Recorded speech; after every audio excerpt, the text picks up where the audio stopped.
Justin, can you unmute yourself, please?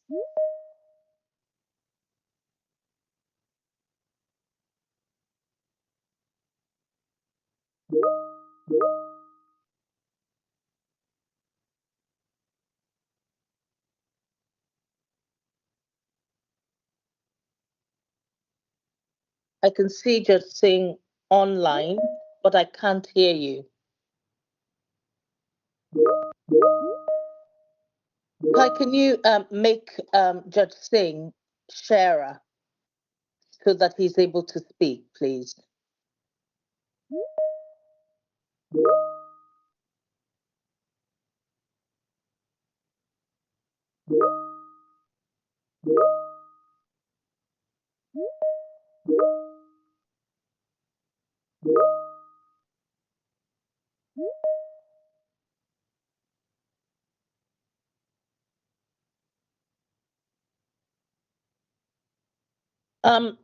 Chair, you're in a presenter mode. Can you please speak? I don't think we can hear you. You need to unmute. Your microphone is muted.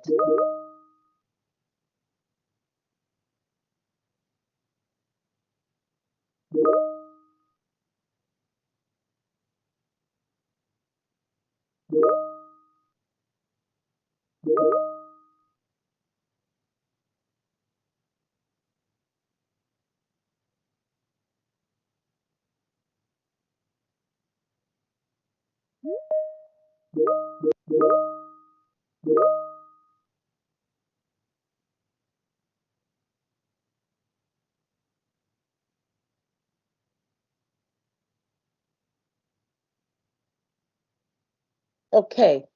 We seem to be having difficulties with Judge Singh being able to speak. Judge Singh, Ty, can you unmute Judge Singh's microphone? It's saying he's in the room, but he's not able to speak.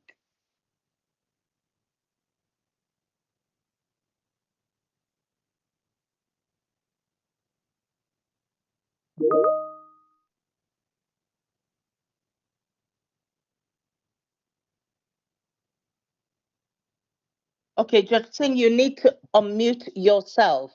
We're not able to unmute you. You need to unmute yourself.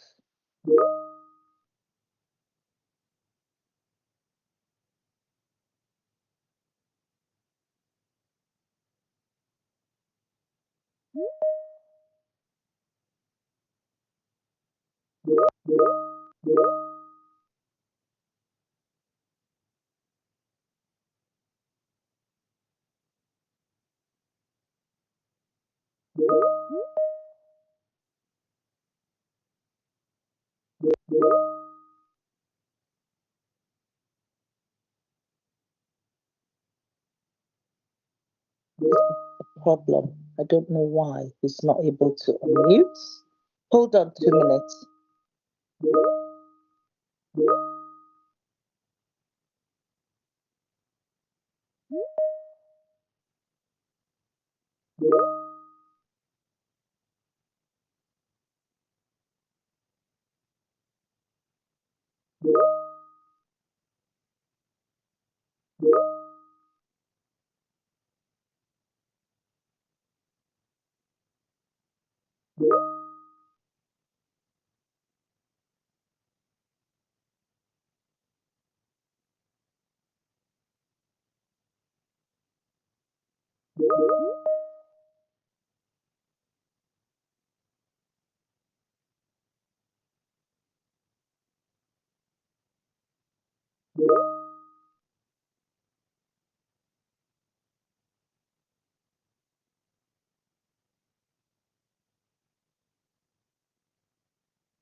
Please give us a few minutes. We're having problems letting people in at the moment. So, yeah.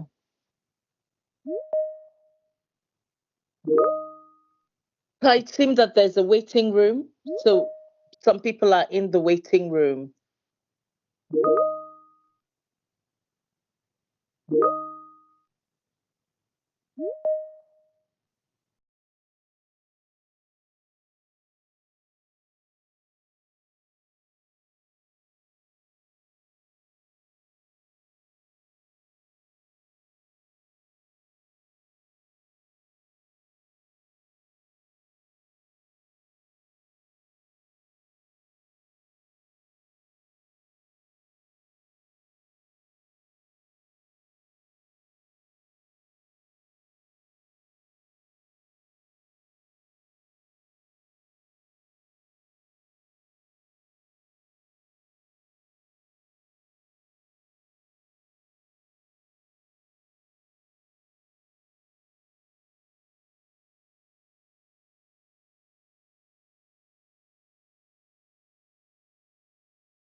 If someone could answer in the chat. Yes, you can see the slides. Yes. Wonderful. Yes.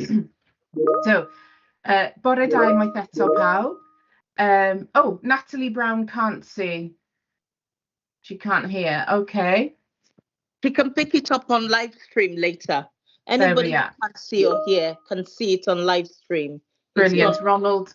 Okay, Kerry. Yeah, some people can see. Wonderful. Okay. So I am the Education, Diversity and Welsh Language Manager for S4C. And my job is to enrich the experience of children and adults who are on an education path and to be an active contact with the community and reflect Wales in its entirety. So my bosses were very happy to learn that I do work with Race Council Cymru also, and asked if I would be happy to link the work I do with them to the work I do with S4C.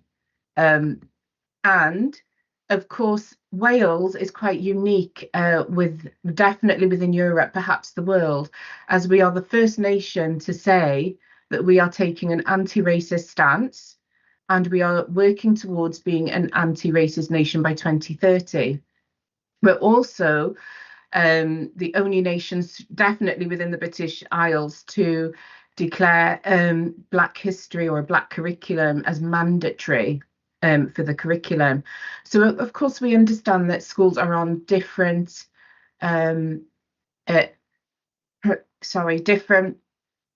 areas of their journey on this. Not everybody's in the same place on their path with Black history and Black education within the curriculum. But of course, the message we would like to make today is that Black history is Welsh history and not separate.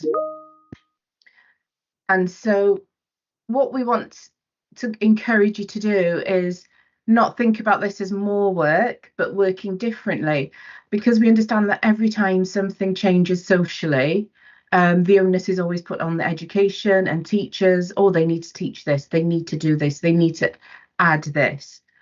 So we'd like you to think about maybe working a little bit differently, and here are some tips, because we want this to be a practical session where you can leave here and feel like I actually learned something, I feel supported, and I know where to go for help. And the first thing we'd ask you to do is to understand that ethnic diversity is not always skin colour, but skin colour does create different life experiences. So I'm going to say that if you have Black or brown children in your class, in your school, it is highly, highly likely that they have experienced racism, even if you have not been told about it or observed it. And we need you to be aware of that.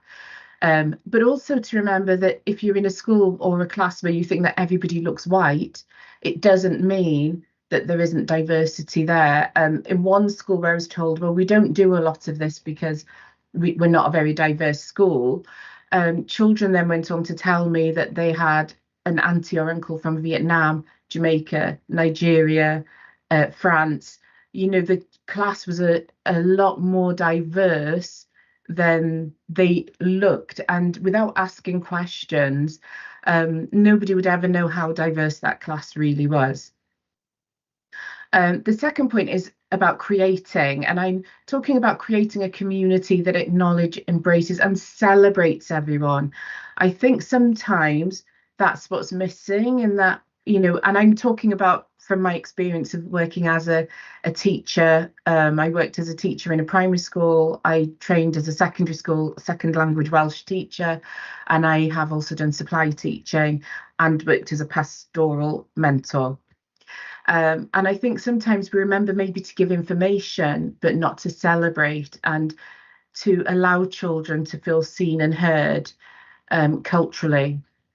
I know for myself, as the only Black child in my school at times, and definitely always the only Black child in the class, my ethnicity was pretty much ignored, because at the time, I think teachers felt that was the polite thing to do, was pretend that I was the same as everybody else, when of course my life experiences were not. And so that, again, this is something important to remember, that when we're lesson planning, that we incorporate, because you're creating all the time. So that's not, I wouldn't say that's extra work, but when you are doing your lesson planning, is that you remember to to also celebrate. And that leads me on to the next point of empathizing. I have seen some very well-meaning ideas for work in classrooms, which were really traumatizing for children. For example, in a secondary school, there one teacher thought it would be a good idea to have children make slavery posters and put them on the wall. Now, of course, everybody in the class was white and had no links to America or the Caribbean, where slavery would be part of their ancestry. But had I been a child in that class, I don't know if I'd have wanted, well, I definitely wouldn't wanted to set foot back in that class. And I don't know if I'd have wanted to go back to the school, because, that is really almost a celebration of the negative. There's also other examples of teachers showing pictures of people being lynched in America, where they've just got a black man who's been beaten up and just hanging from a tree. So I would ask you that while these are subjects we need to talk about, to be mindful of how you deliver. These stories need to be told, but, just remember things like slavery. Is it actually Black history? Is the slave trade really just Black history? And what was the history of Black people in Britain and Wales before slavery and after slavery? And can we make our stories and lessons more Welsh centric as well, instead of always talking about Rosa Parks or Martin Luther King? So all of this hopefully will lead to change, and that all children will feel safe and seen within your classrooms, and that you can help to change stereotypes. I mean, at the moment, Islamophobia is a real problem within the community, and we hope this is something that is being addressed and seen within our schools. Now, as I said earlier, the responsibility shouldn't always just be with schools. As somebody who works in media, I understand that media is responsible for a lot of the issues that society face. And so one of the things we've been doing in S4C is working with schools and with universities. And we have worked on the Breathing Cymru project, which is a resource available to all schools. At the moment, the poster's gone out to all primary schools, I believe. I think it has been rolled out to secondary schools as well. But it shows the history of Black and brown and minority ethnic people in relation to Wales. Every person in this project has links to Wales. They are Welsh people. Another project that we've been a part of is the Pecyn Addysg and Neges Heddwch, which last year now, which was about anti-racism. And this pack is available on the IRD website, where there are actually not lessons, because you're the experts, you're the teachers, so we're not dictating how you should teach them, but there are lesson activity ideas that you can do with the kids and feel confident that it's something the kids will enjoy, and it's something that can help us towards an anti-racist Wales by 2030. So if you haven't seen them already, please have a look, and I hope that you enjoy them. So again, within our content in S4C, we try to support education as much as we can. Well, as a broadcaster, our remit is not to be the educators, but we would like to make sure that we are including content that can be used within classrooms. So some of our content, for example, Hanch, has a lot of swearing in, a lot of references to sex. So for older kids, that could be quite educational, but obviously not suitable for younger children. And so we find sometimes that we have a gap between Hanch and Q. And so we're very much open to ideas from you guys. I will give you my contact details at the end if you have any ideas or suggestions, or would like to make any contact, or have us visit the school for any reason. But here's some examples of programmes that have been on recently. Teulu Dada Fi is where Connor Howard and his father Wayne Howard visit Jamaica. So it's a really good programme for Welsh learners as well, because although it's a Welsh programme, obviously when they visit Jamaica, a lot of it is in English as well. And there are subtitles that can help. Windrush Rhwng Dau Fyd, Windrush Between Two Worlds. I was actually a contributor to this programme, and Emily Pemberton is of Jamaican Welsh descent and lives in Cardiff. And this is like another perspective. It's a documentary programme again, but something that I know some schools have used already and really enjoyed. And then, of course, there's Dom and Lloyd, the Welsh rappers. And then I realised that for children, that teenagers these days, they like TikTok, they like fast, short, punchy videos and clips. And so A Corridor has been a fantastic Welsh language short programme. But the difference with this, it's not specifically about being black or brown, but it has that representation in it that young people need to see, where you have a main. Oh, sorry, I've been told time is up for my session. So I'm really sorry if I've gone over time. I'm going to ask Uzo to jump in and say a quick word about the new steps for processing racism within education, which is something we are writing together. Thank you, Uzo. Thank you very much. I think we'll bring that very much to the end, and also we will share those with you because it's very much in guidance mode at the moment. We're still about to go out on consultation with that document that gives you a step-to-step response on how you can address and tackle racism.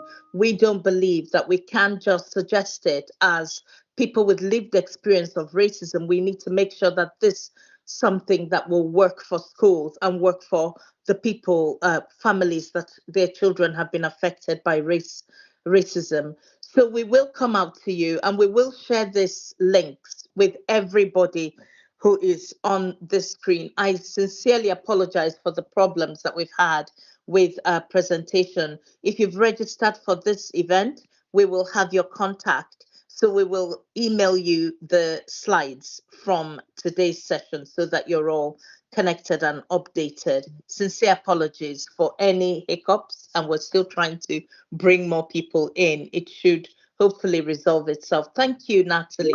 I will share the information for your review at the end of the session.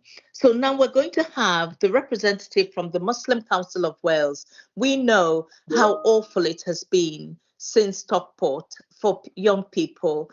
There was a lot of outcry against Muslims, against people in particular wearing hijabs, the kind of awful attacks that children have highlighted to us. So Mo is the Director of Curriculum. I lead youth training for Muslim Council of Wales, and he's going to share some tips on how you can address and manage racist incidents affecting Muslims. Thank you so much.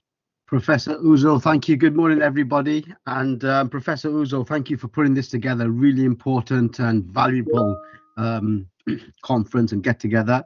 And I don't envy you. The work of doing the tech behind the scenes, you know, for a handful of 10 people is humongous. So you got 240 odd people. So yeah, I don't know how you're keeping your head on at the moment, but well done. Good morning, everybody. I recognize a lot of faces and well, a lot of names and schools. So it's really nice to have everybody here. And for those who know me, Boredar, good morning. And for those who don't, my name is Mohammed Alamgir. I am from the Muslim Council of Wales. The Muslim Council of Wales is an umbrella organization representing all 60,000 Muslims across the whole of Wales through the institutions like mosques, madrasas where they learn Quran and Arabic, and the charities. One arm of the Muslim Council of Wales is a training arm and a youth arm, which is what I'm responsible for. It's called iLead. It's been going for 15 years and essentially trains young Muslims from our community to become the next generation of Muslim Welsh leaders. We partner with the Prince's Trust, we partner with the Cardiff Vale College, and There are cohorts of 14 to 17, and then 18 to 25, and then adults, young adults. So that's the background, the context in which I'm speaking to you from. But I want to thank Natalie for her really insightful introduction. And it's always hard to go first, but I think you've set the standard there, Natalie. Certainly have the slides. I haven't got any slides, so you'll be looking at myself. But thank you for that. But I'm gonna switch the angle a little bit now from where Natalie was talking from, and bring 3 incidents. These are real live case studies about what happened in school. This is real stuff. But before that, I want to give you some context. I grew up in 1985. I went to school in 85 onwards, where racism was not acceptable. It was never acceptable to be racist. However, the slurs were acceptable. There were certain things that you could say which were on the borderline, but it wasn't that bad, and so therefore you'd get away with it. And ultimately, today they would be racist. Today there would be no standing for it. However, those slurs, they make a psychological impact on an individual, especially when that individual is an isolated individual. So as a young brown Asian Muslim boy in a predominantly white school, those slurs had impacts on me, and they drive the work that I do now. So if you understand the work that I do now, which is to do with equality, diversity and inclusion, and is all pro bono, is purely from that drive, the drive of not having another person to go through some of the feelings of slurs. So case study number 1, a high school in Cardiff, and these are from the ILEAD delegates. These are real life things from the delegates or their parents. I'm just checking this. Yeah, I'm just reading the chat there. Hopefully everybody can hear me. I think they can. So these are for real life experiences and real life incidents. A Cardiff school in Cardiff High School had 2 boys fighting, so like 15-year-olds, and they'd gone into not a physical fight at this stage. It was an altercation. You know, you as teachers know what they would be like. Whatever, they'll be shouting at each other, and maybe a bit of pushing and a bit of egging on from the friends from either side. It hasn't gone into a physical altercation yet. The boy number 1 is an Asian Muslim, and the boy number 2 is a white male. You know, don't know about his faith. The white boy calls the Asian boy a monkey, and in a really aggressive, you know, I'm not going to speak to you, you're a dirty whatever monkey. You know, teachers intervene, and both boys are hauled up. They're both disciplined because they shouldn't have been fighting and arguing. And the incident is left until the boy goes home to tell the parent. And only then, after the parent raises a huge, you know, a complaint that goes to the governors, does the matter get taken seriously. And one of the reasons I'm raising this is because the word monkey, it's bad, but if you're a black or Asian man or person, it really hurts. It hurts inside. And I think that pain can never be understood if you're not from that community or from that color. So it was only understood after a letter that was sent to the head teacher and the governors, and they almost had to just lay it out. And it wasn't the school's fault. They did take it seriously, but they just didn't understand the impact of that word to that boy. Case study number 2. This is in a Welsh primary school, again in Cardiff. So again, you know, the Muslim community and the ethnic minority community as well. You know, we take education seriously, and we understand the value and the importance of the Welsh language. And my children originally went to Welsh school as well. However, Welsh schools are predominantly made up of white children. We can't get away from that, and you know, it's down to our communities to ensure that our children are going to those schools and you know, ensuring there's representation there. However, these are only youngsters. They're about 4 years old, so toddlers, 4 or 5 years old youngsters, like year 1 or 2 they would be. 3 boys, sorry. One is brown, Asian, and the other 2 are white. And the 2 of the boys innocently, I will say innocently, say to boy number 3, who's of an ethnic minority background, an Asian background, we can't play with you because you are a different color. Now, again, like, it's innocent, and I'll it wasn't probably meant in that way at all by the youngsters, and it's just an education piece. But it's the impact of that by the teachers, or what that's understood by. We, as a youngster, we need to be taking that very, very seriously for the youngster who's going to be impacted and traumatized by that word. Uzo, how are we looking for time? Sorry. Oh, you're okay. You're finishing at 10:30, so that's perfect. fine. You're done before then. We'll bring it back to you all before then. And then and so those 2 incidents are being raised, and I'll tell you what I'm trying to get at here is that I'll never be in a position to understand what it's like to be an educator in education in the education field, and I'll never say this is what you should be doing. However, I can say that essentially the pain, the feeling, the trauma, the sensitivities, that cannot be understood unless you're from that community or you're from that background. So there may be areas where perhaps we can put together like not a disciplinary committee, but like a review committee, or a review, to review these incidents and understand, have people from those communities there, whether they are teachers, and I understand there's a shortage of teachers from our community anyway, but whether they're governors, and again, I understand there's a shortage there. So perhaps teachers, or perhaps people from this, from what Professor Uzo brought together, subject matter experts, who can go through some of them. Let the school do their thing. We're not trying to intervene there, but to really understand and bring together what those incidents mean and how they can be handled better or more efficiently, or more recognized for the youngsters. Because again, they are traumatic, and they have a traumatic impact on the adult that comes out of that school. And the evidence of that is myself, and I probably speak on behalf of everybody else, that those, you can remember vividly those incidents when they happened, and they would have been 25, 30 years ago for me. The final area that I want to bring up is again, a very sensitive issue. And I think, and again, this is where I will say, perhaps teachers need to understand where the lines are, and, the pain that could be caused. This is a geography teacher. There was example comes from a geography teacher in another school in Cardiff again. And in this classroom, there's a discussion now around the war in the Middle East, in Israel and Palestine. And there are people who are affected by that directly because they're from Palestine, or their families are from Palestine, or their friends are from Palestine.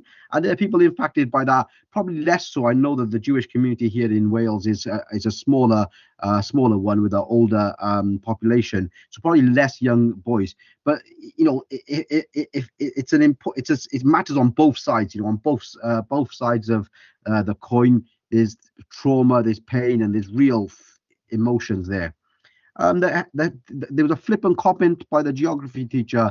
There's a war going on over a piece of land. She diminished Palestine to a piece of land, and I think she overstepped the boundaries there personally. Ultimately, for those who are from Palestine, that's their homeland. It's not a piece of land. This is the homeland, and this is a politically highly sensitive, highly charged, I'm not going to use the word complex, but like complicated matter. Is probably one that either is discussed properly in classrooms or avoided altogether. And again, in all 3 incidents, what happens is, this is what happens. And as a parent myself, I can vouch for this.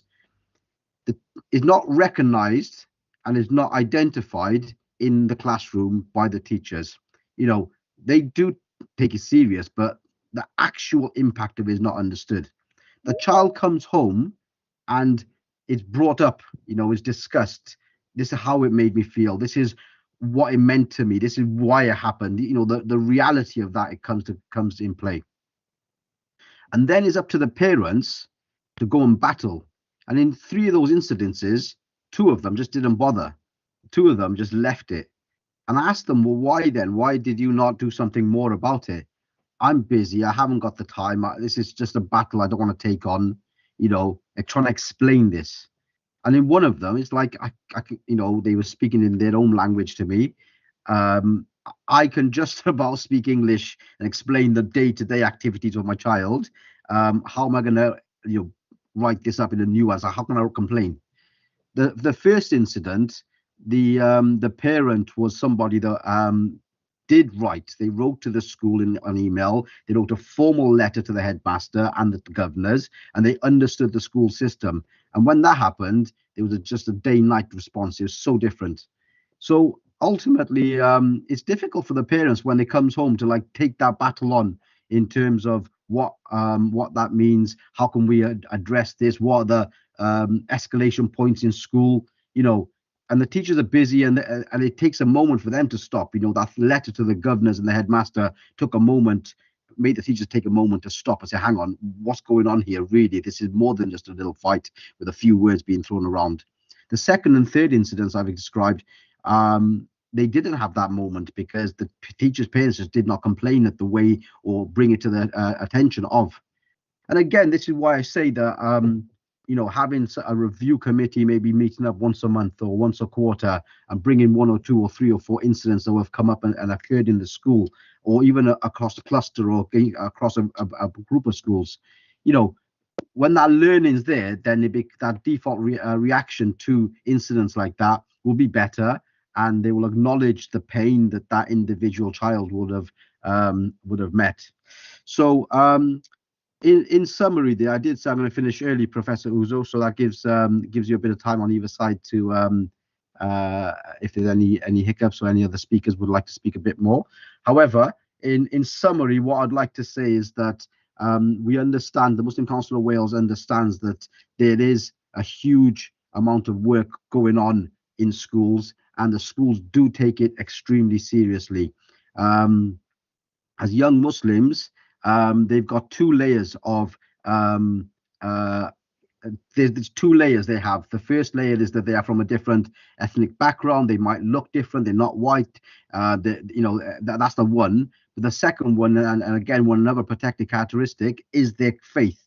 And young Muslims are, iLead is about being a proud Muslim in whatever place you are, environment you are, bringing your faith, bringing your whole self forward all the time. Many young Muslims hold that back a little bit because of incidents around Islamophobia and misunderstanding of the faith.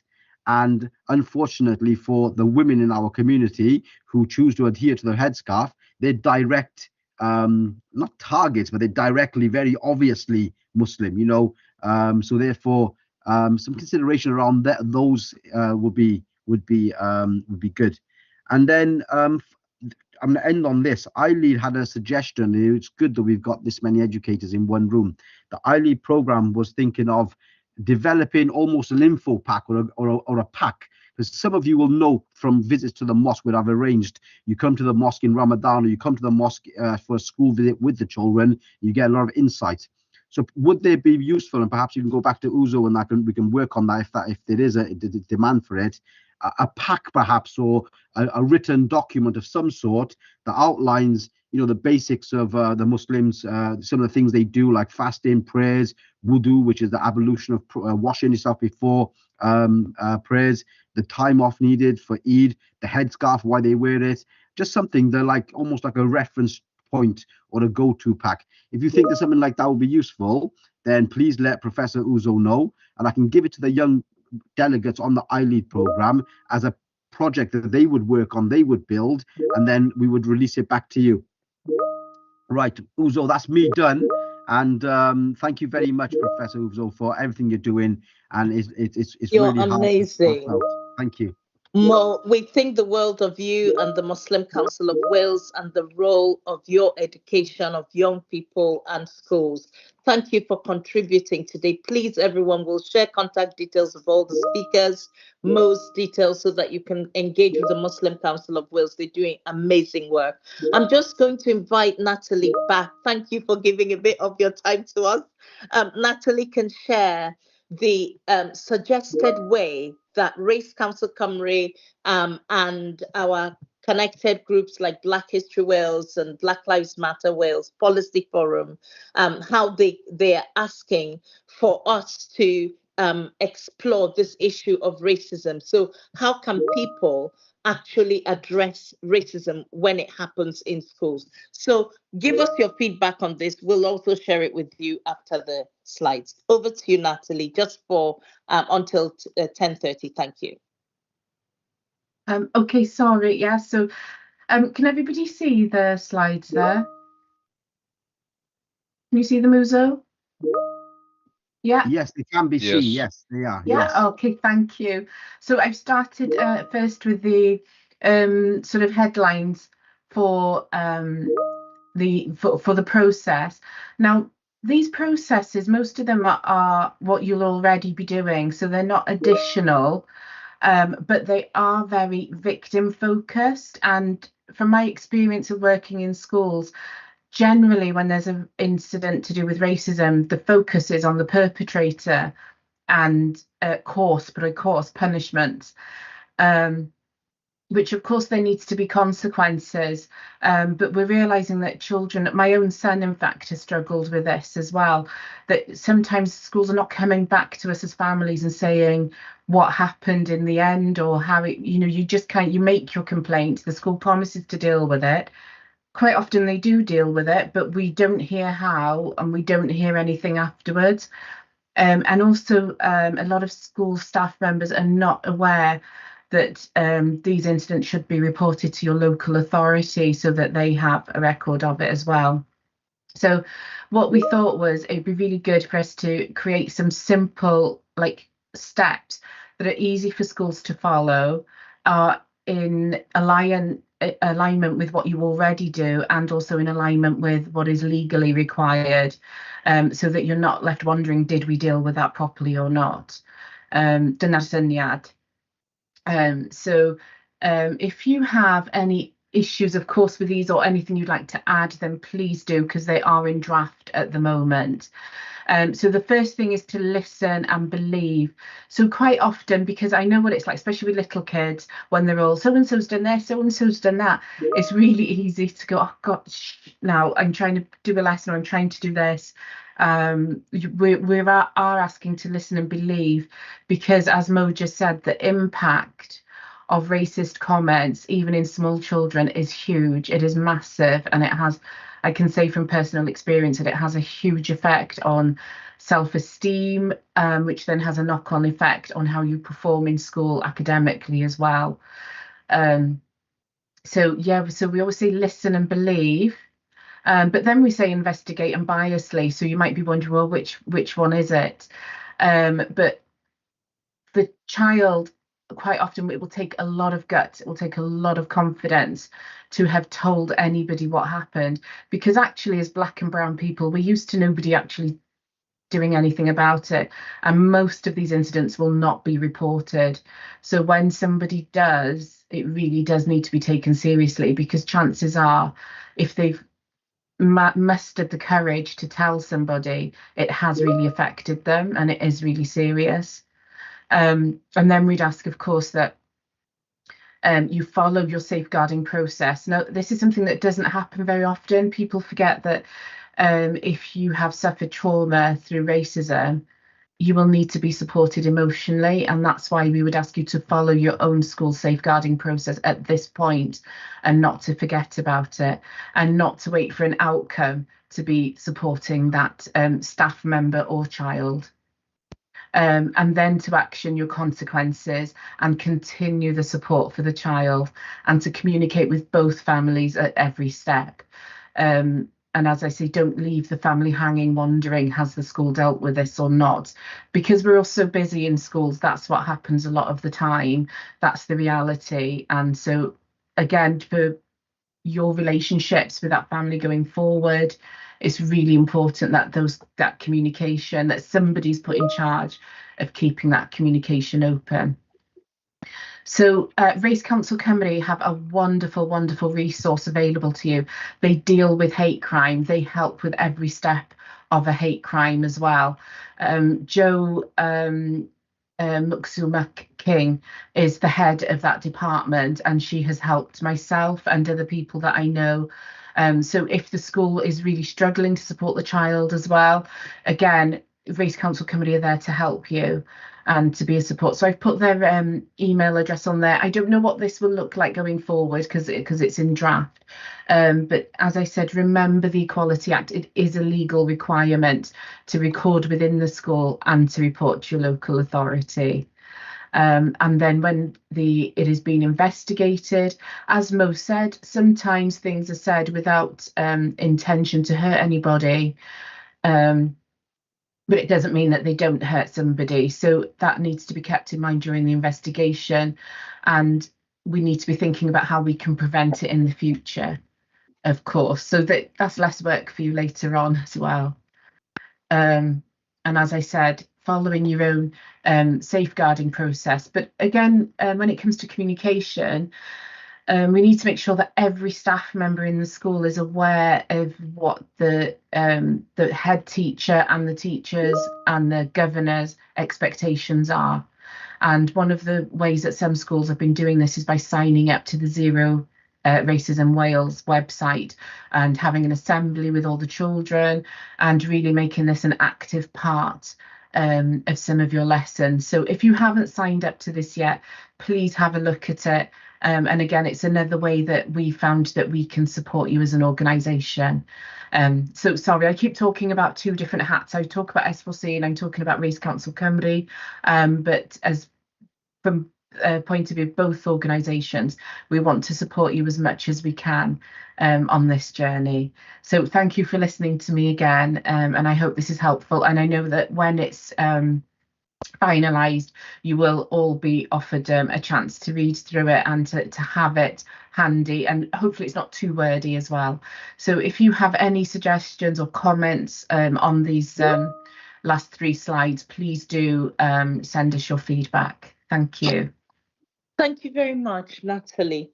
We're hoping to send you a designed version of these slides. If you can stop sharing that would be helpful. Thank you. So we will share those to all of you who have registered via the Eventbrite, the actual slides that suggest step-by-step action. What we want to say is that at the point that a child reports to you as a teacher that they are being racially targeted, it's a trigger point in law. You have to do something about it. You have to take it seriously. You have to treat that child with the absolute utmost care and respect.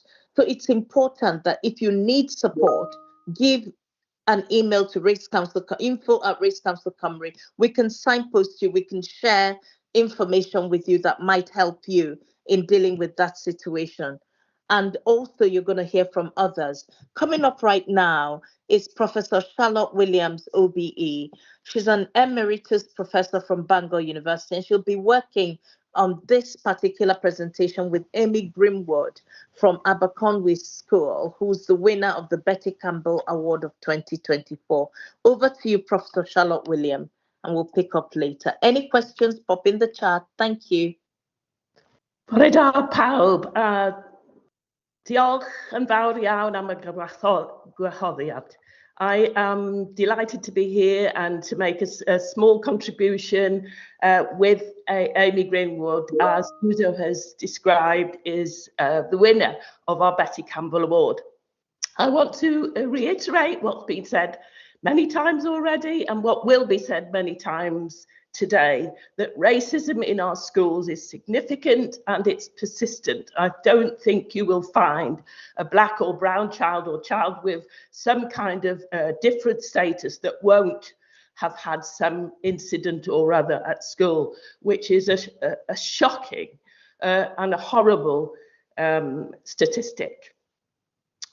But racism has many dimensions and many manifestations, and I think what I want to stress today is that it's harming all children, all our children, whether they're white, brown, black, or have some kind of status that makes them distinctive in some way. One of the 4 purposes of the curriculum is to enable children and young people to become ethical and informed citizens of Wales and the world, able to make ethical judgments and behave in ways that reflect good values in education. So this is an issue for all our children, and it's an issue for the culture of the whole school. We know there's a great body of evidence telling us about the experience of minority children in schools.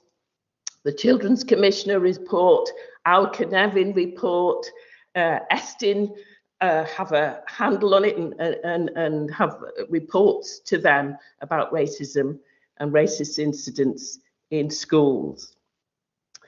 I do want to say something that, and reiterate something that Natalie has already said, and that this is an issue for all schools, irrespective of the demography of the school. And I live in North Wales, and this is often been called a predominantly white area. And there are some significant and particular issues for children and young people from minority communities in such areas. They're often, as Natalie pointed out in terms of her own experience, just ones and twos in a classroom. And this is very, very hard for them to navigate. And I can tell you from my own experience, it adds a layer of anxiety, a constant layer of anxiety for these children and young people. Not only about their peers and what their peers might say in the school grounds, but about your teachers and about other members of staff and how they will respond and what they will have to say on something. And it's often what we might call unintended or banal comments that can do so much damage. Asides, kind of misinformation, negative images of Black and minority communities. And in the literature, we call this being part of what we call a visibility and invisibility axis. You're very visible for negative connotation, and you're very invisible in terms of positive references and positive and inclusive kinds of content. So my tip number one is that to look beyond the demography, to look at the culture of the school, because being proactive and crafting a culture in which there is trust, in which pupils feel they have a voice, that their voice is amplified and that they can come forward and speak about issues affecting them, is much, much more important than anything else, crafting that kind of culture. I think another key point I want to make is what we call an incident and how we define an incident.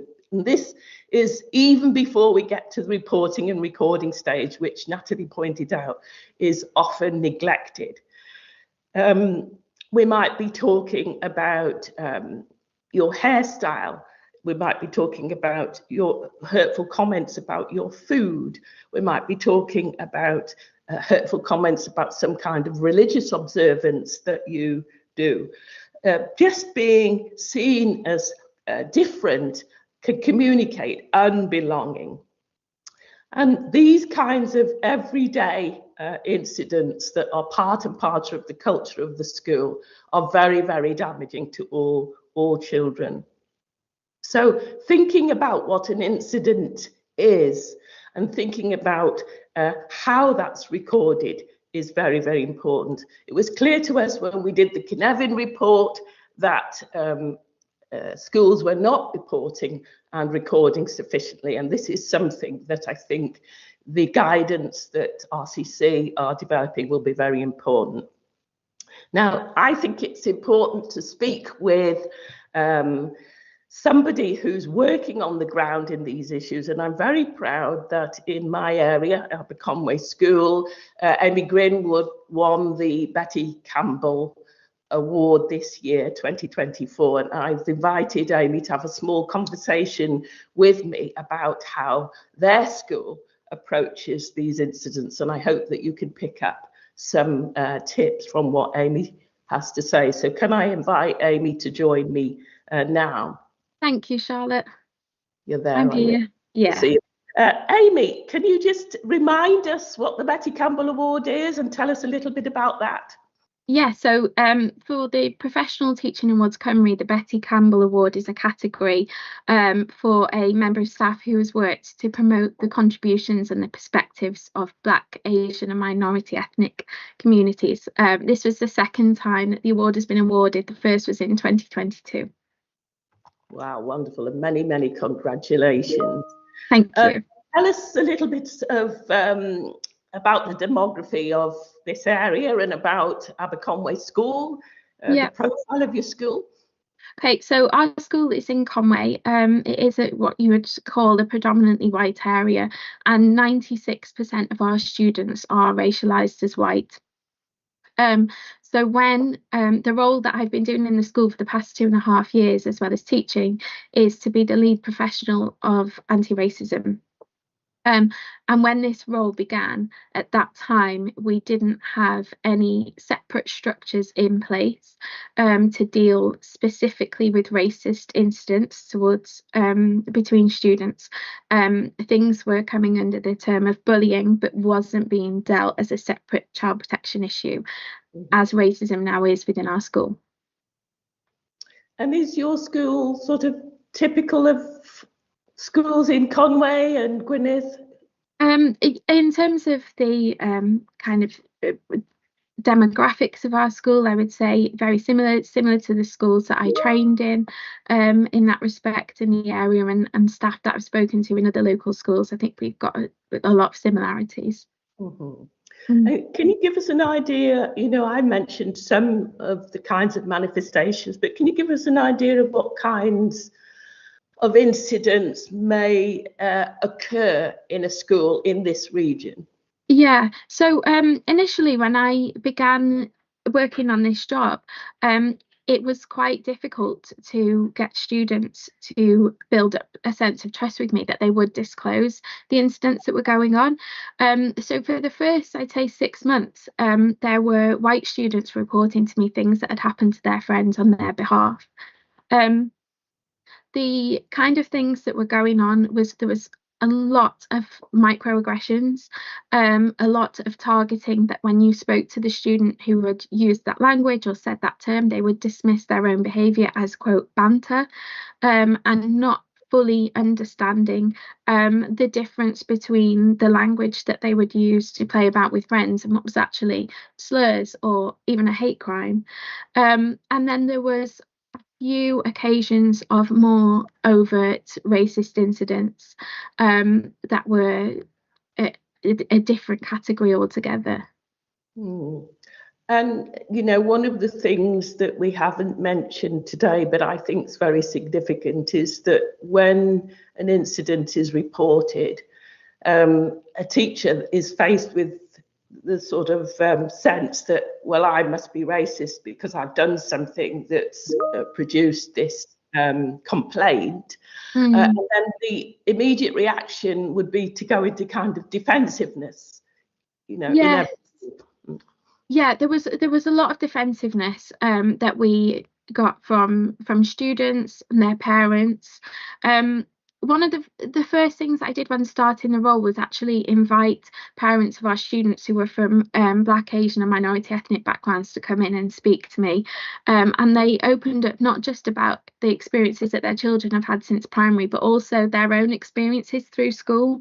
And that helped me gain a real insight as to the emotional impact, and therefore any decisions that I was making in how we were dealing with incidents needed to be at the consultation with the person who was the victim and who was experiencing the emotional damage and ramifications from the action, which helped me broach to instances from a victim-based perspective initially. Then when dealing with the defensiveness from students and parents, a few things that we put in place to support with that is the consequences of the behaviours. became a learning opportunity. So we had very structured sessions that the parents of the student who had committed the racist action could join as well if they wanted to. After school, they could certainly see the documentations that we'd be looking at with the students.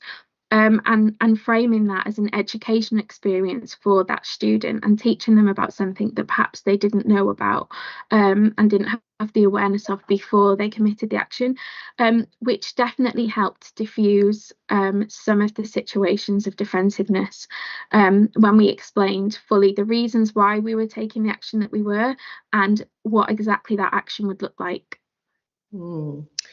So in terms of sort of specific examples, you know, what kinds of things come up?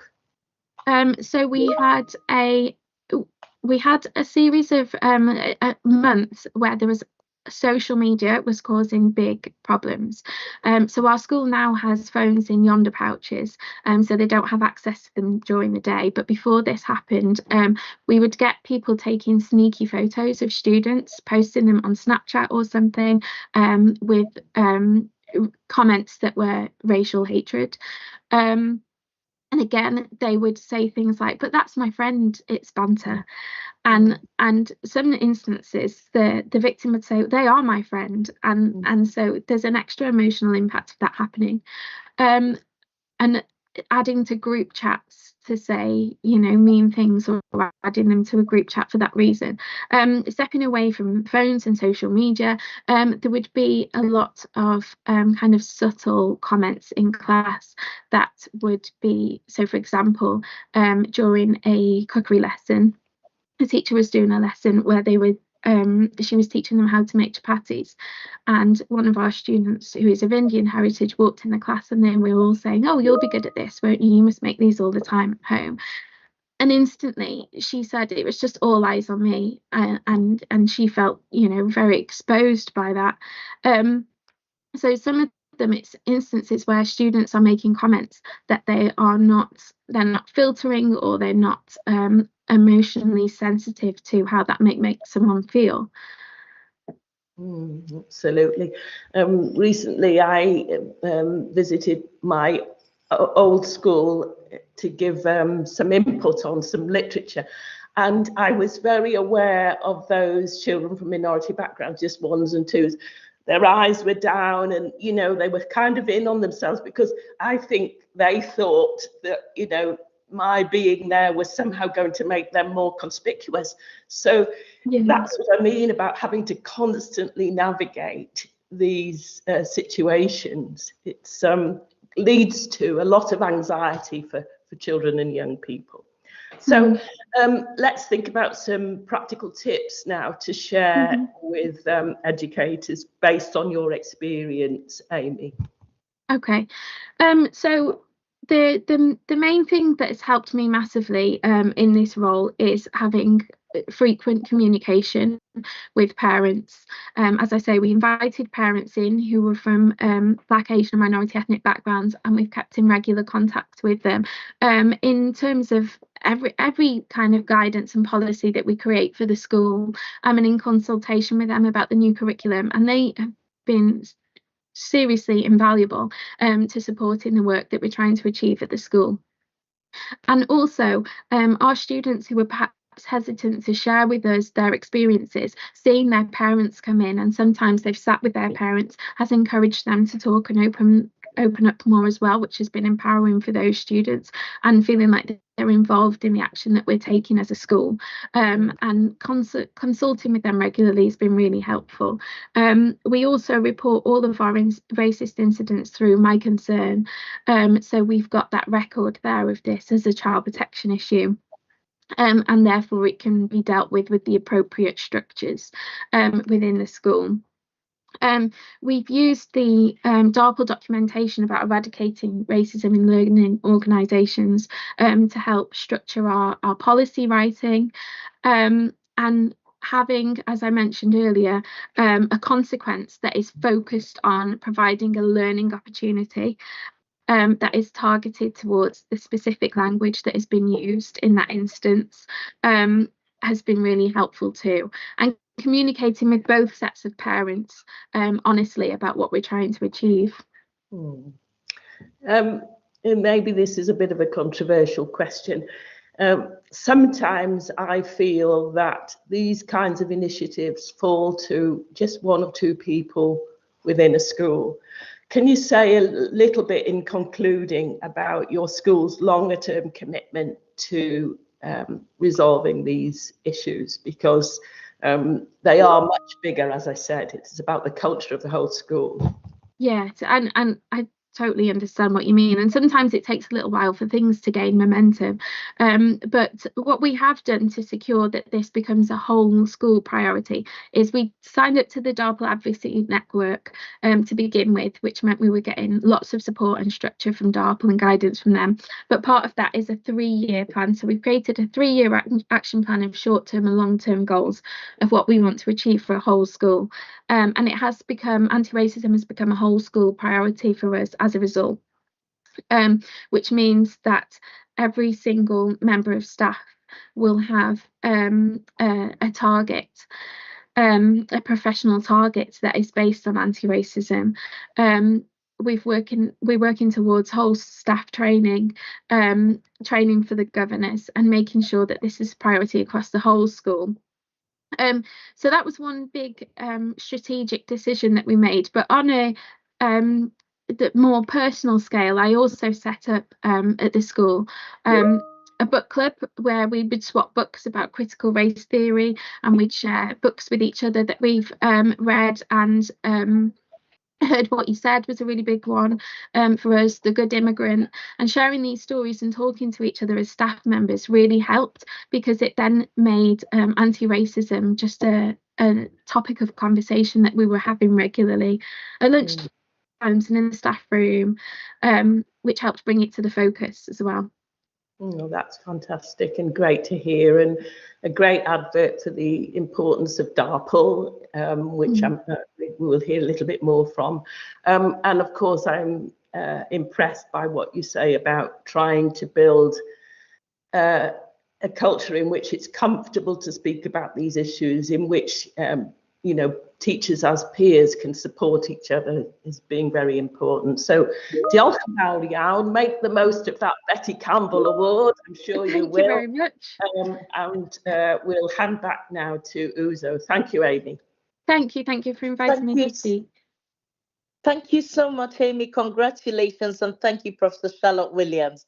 Absolutely brilliant. I just want Professor Charlotte Williams to highlight the new publication that is out now with beautiful edited short stories from anti-racist activists across Wales that people might want to read as a resource. Charlotte? Absolutely, yeah. I mean, all of this kind of literature that's coming to the fore, it's really very, very important and very useful to us all. So please inform yourselves, get reading, get hold of these documents, and we'll also look forward to the guidance that's coming out from RCC. It's going to make such a big difference to all. Diolch yn fawr. Thank you very much. I will share the link to that new document, that new publication that Professor Charlotte edited, and we'll add it to the link. Also, Natalie Jones has written the most beautiful children's book that is circulating. Everybody's talking about it. Natalie, can you share just a link in the chat as well to that book in case schools want to use that as a resource? It's really been brilliant because it's Welsh, and I believe that you would find it really interesting. So the next speaker now is Joanne Maximio King, who is our Director of Operations and leads for tackling racist hate crime. Jo, are you able to join and speak and share your slides if you can? Thank you. Okay. I'm just trying to see if I can share my slides. Okay.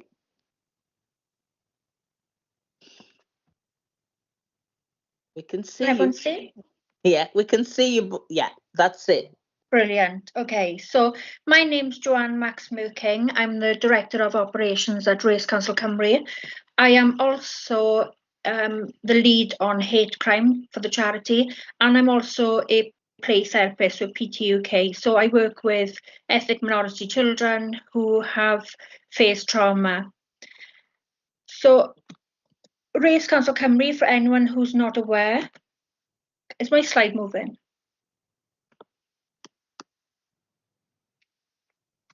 Okay, so Race Council Cymru, for anyone who is not aware, we're an overarching umbrella body established by ethnic minority grassroots communities throughout Wales. We bring key organisations together to combat racial prejudice, race discrimination, harassment, victimisation, abuse, violence, and we promote anti-racism.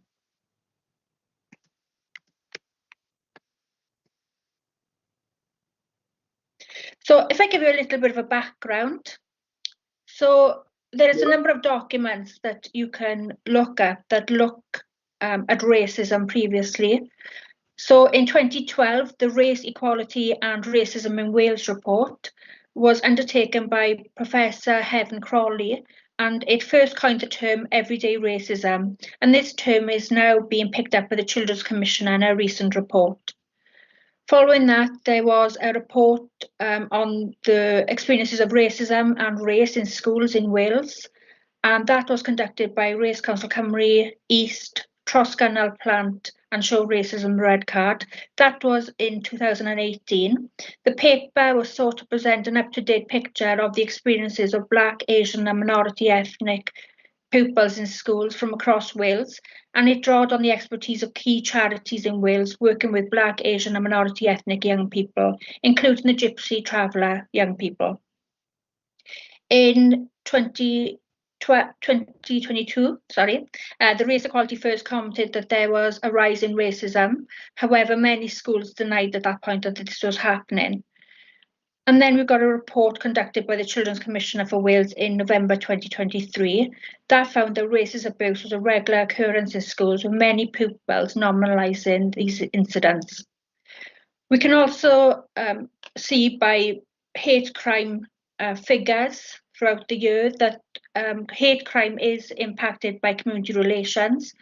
If there is any recessions, conflict, rioting, the rise of the far right, this will escalate issues with Black, Asian and minority ethnic people, and we usually see a rise in hate crime, a rise in racist incidents.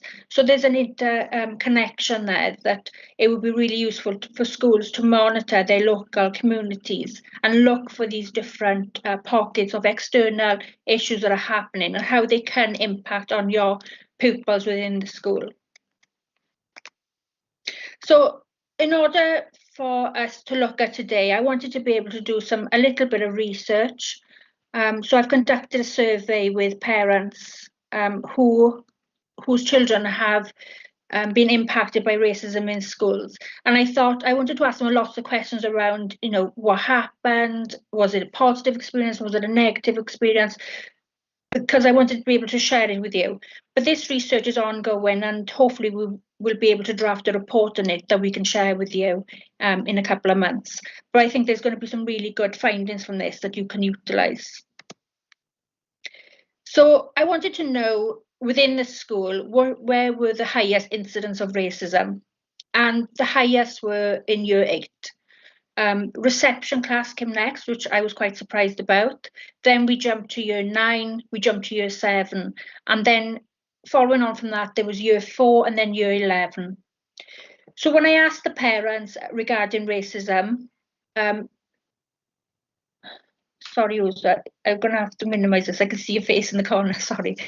81.58% of parents spoke to the school regarding the racism. There was still a small minority of parents that didn't want to speak to the school. So I will capture some of that information next, because that was one of the things that I wanted to look at, is why people do not report. And we know when we look at hate crime, there's still a high minority of people who do not report instances of hate crime. It's very rare for me to have a phone call regarding racism from someone who has been impacted that day. Quite often people will come to me and they'll say 3 months ago, 6 months ago, a year ago, sometimes 2 years ago, and they'll give me a build-up of a picture that has been happening for a number of years. And it's quite, upsetting for me. I find it quite upsetting. I always say every case that comes forward, I'm continuously surprised by what these people are experiencing. And then 21.88% of parents were happy with how the school dealt with the racism. So I wanted to explore that a little bit more too.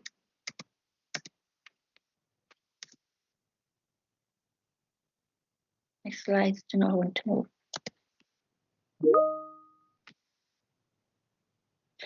So I wanted to know from parents, can you tell us more about what happened to your child? So I wanted to have a bit of a picture about what was happening within the school. So there's a couple of quotes here that I've had.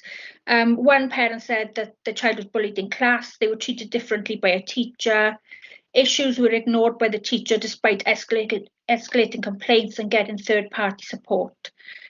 The child ended up having to move schools as clear issues would not be recognised or addressed. The next person had 2 children who had experienced racism. So the eldest was now at university and they were told by a teacher that he could see her hips pointing out of her uniform.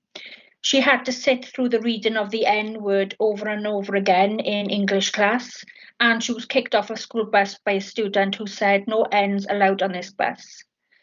Her other child was told several times, go back to your own country, immigrants should be shot. They were also told your mum was a good immigrant, and that was following a mock election campaign that was held within the school. The next quote said, my child was called a terrorist as well as other names and had been physically attacked when teachers stood and did nothing because they didn't want the children to turn on them. Yeah. So no, I put it back in the sack, don't they? Yeah. So the child has had their belongings. We don't know how much it is, do we? I put mine in. I don't know how much mine is. Bring mine in. Eden. Please, could I ask that everybody mute? Could I ask that everybody mute themselves because your conversations are coming through? Thank you. So there was a further number of comments. One person said that their child was treated differently from other children and was left out alone to figure up his learnings. Others said always being called bad names, making fun of their curly hair or black skin, telling them to go back to their own country. Another child was bullied and called unprintable names. And another person said, my son was told by another Muslim child that his religion, Christianity, was dirty. And it seemed like a rhetoric picked up from the Israel-Palestine conflict. So I asked parents, why did you not speak to the school? So one person said, because it was the school staff that were doing it to my child, I didn't know what to do and I had to leave the school in the end. She always came home with complaints like that all the time. So it will not change anything. That's what I thought. And my child said there's no point, as nothing would be done to them. It's definitely he had seen it happen to other children and nothing was done. One boy continued to attack even in the park after school. The child was walking home. There was no one that they could approach for help, and it was a child that was the same age as their own. So this is one person who commented, and I took all their answers and sort of combined it into a case study really. This happened within the last 6 months, so I thought it would be quite a good example to show. So child A lives in Swansea. They're Arabic and they're in year 8. And this incident has been occurring over the last 6 months. So it's quite a recent activity. Child A has been beaten several times at school during their lunch break, in the toilet, in the playground, in the PE class, and on their way home. They've also had their money stolen. Mum has had several meetings with the school and her son was given permission to leave school 5 minutes earlier every day. This is to avoid the abuse that the child was experiencing on their way back home. However, the bullying has continued inside the school. There are times the teachers have refused child A to leave if he has forgotten his pass, because this coincides with the school data system. Child A feels supported by the teachers. However, the bullying continues and it's not being resolved. Child A is now getting to the point that they do not want to go to school. So I asked the parents, what are the positives of what the school have done and what are the negatives? And I hope this will be a really good learning experience and you might be able to adopt some of these going forward. So the positive is the school dealt with the complaint swiftly and took it seriously. There was space to hear the complaint and people have said even having the police involved, that's had a really good positive outcome. Some people have said because the incident was reported, it never repeated, which is great.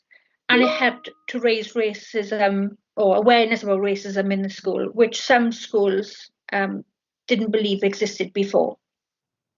However, there's a number of negatives as well. Some people have said no positives, all issues were dismissed, and I was accused of overreacting. The people felt that the school dealt with it too late. Some people said talk to the racist child, but nothing changed, it's still happening. Someone else had to move school. Every time a situation happened, it got brushed off and wasn't taken seriously. And it even ended up with the child in hospital. And their favourite phrase from the school was, boys will be boys. Another parent said that it's still continuing from year 7 to 9, so still an existing issue. So in order to address the effects of racism, it's important to note that many children will feel the effects of trauma and how it can have a significant impact on their cognitive, emotional, social and physical development. A lot of the children who come into the playroom, I said I work with diverse communities. A lot of those children are from ethnic minorities. A lot of them are asylum seekers and refugees. And there is definitely a delay in their development, which has been caused by trauma. You can see it straight away. Whenever I look at trauma in a child, I will always go to the last semester of pregnancy. I'm a great believer that whilst the child was in the last semester and mum was pregnant, that trauma has an impact on that child, and that child will carry that trauma. So whenever I'm looking at trauma with children, I look at pre-existing issues. And I think we've spoken before about the effects of trauma on parents, and I'll talk about that coming forward. So racism and inequalities impact on children as much as any other adverse childhood experiences. And there is research out there that says that racism should also be an ACE, because it's equally as important as a huge impact on children. Many children from diverse communities may have already been exposed to trauma in early childhood, especially where they would have fled war or persecution. And definitely that trauma or those experiences need to be looked at. And children from diverse communities will also be exposed to secondary trauma. So when we say secondary trauma, we are looking at the trauma that would have been experienced by their parents, by their grandparents, by their siblings. And quite often in a lot of our communities, there will be maybe 2-3 generations living within a house. So it's to be mindful of the trauma being imposed or being reflected on that child from their parents, and how that's contributed to how they feel about themselves and about their religion or the colour of their skin. So there is a clip. I don't know whether I'll be able to show this, but no. Oh, hang on, it is playing. So this looks at white privilege, and you might have seen it. It was a Channel 4.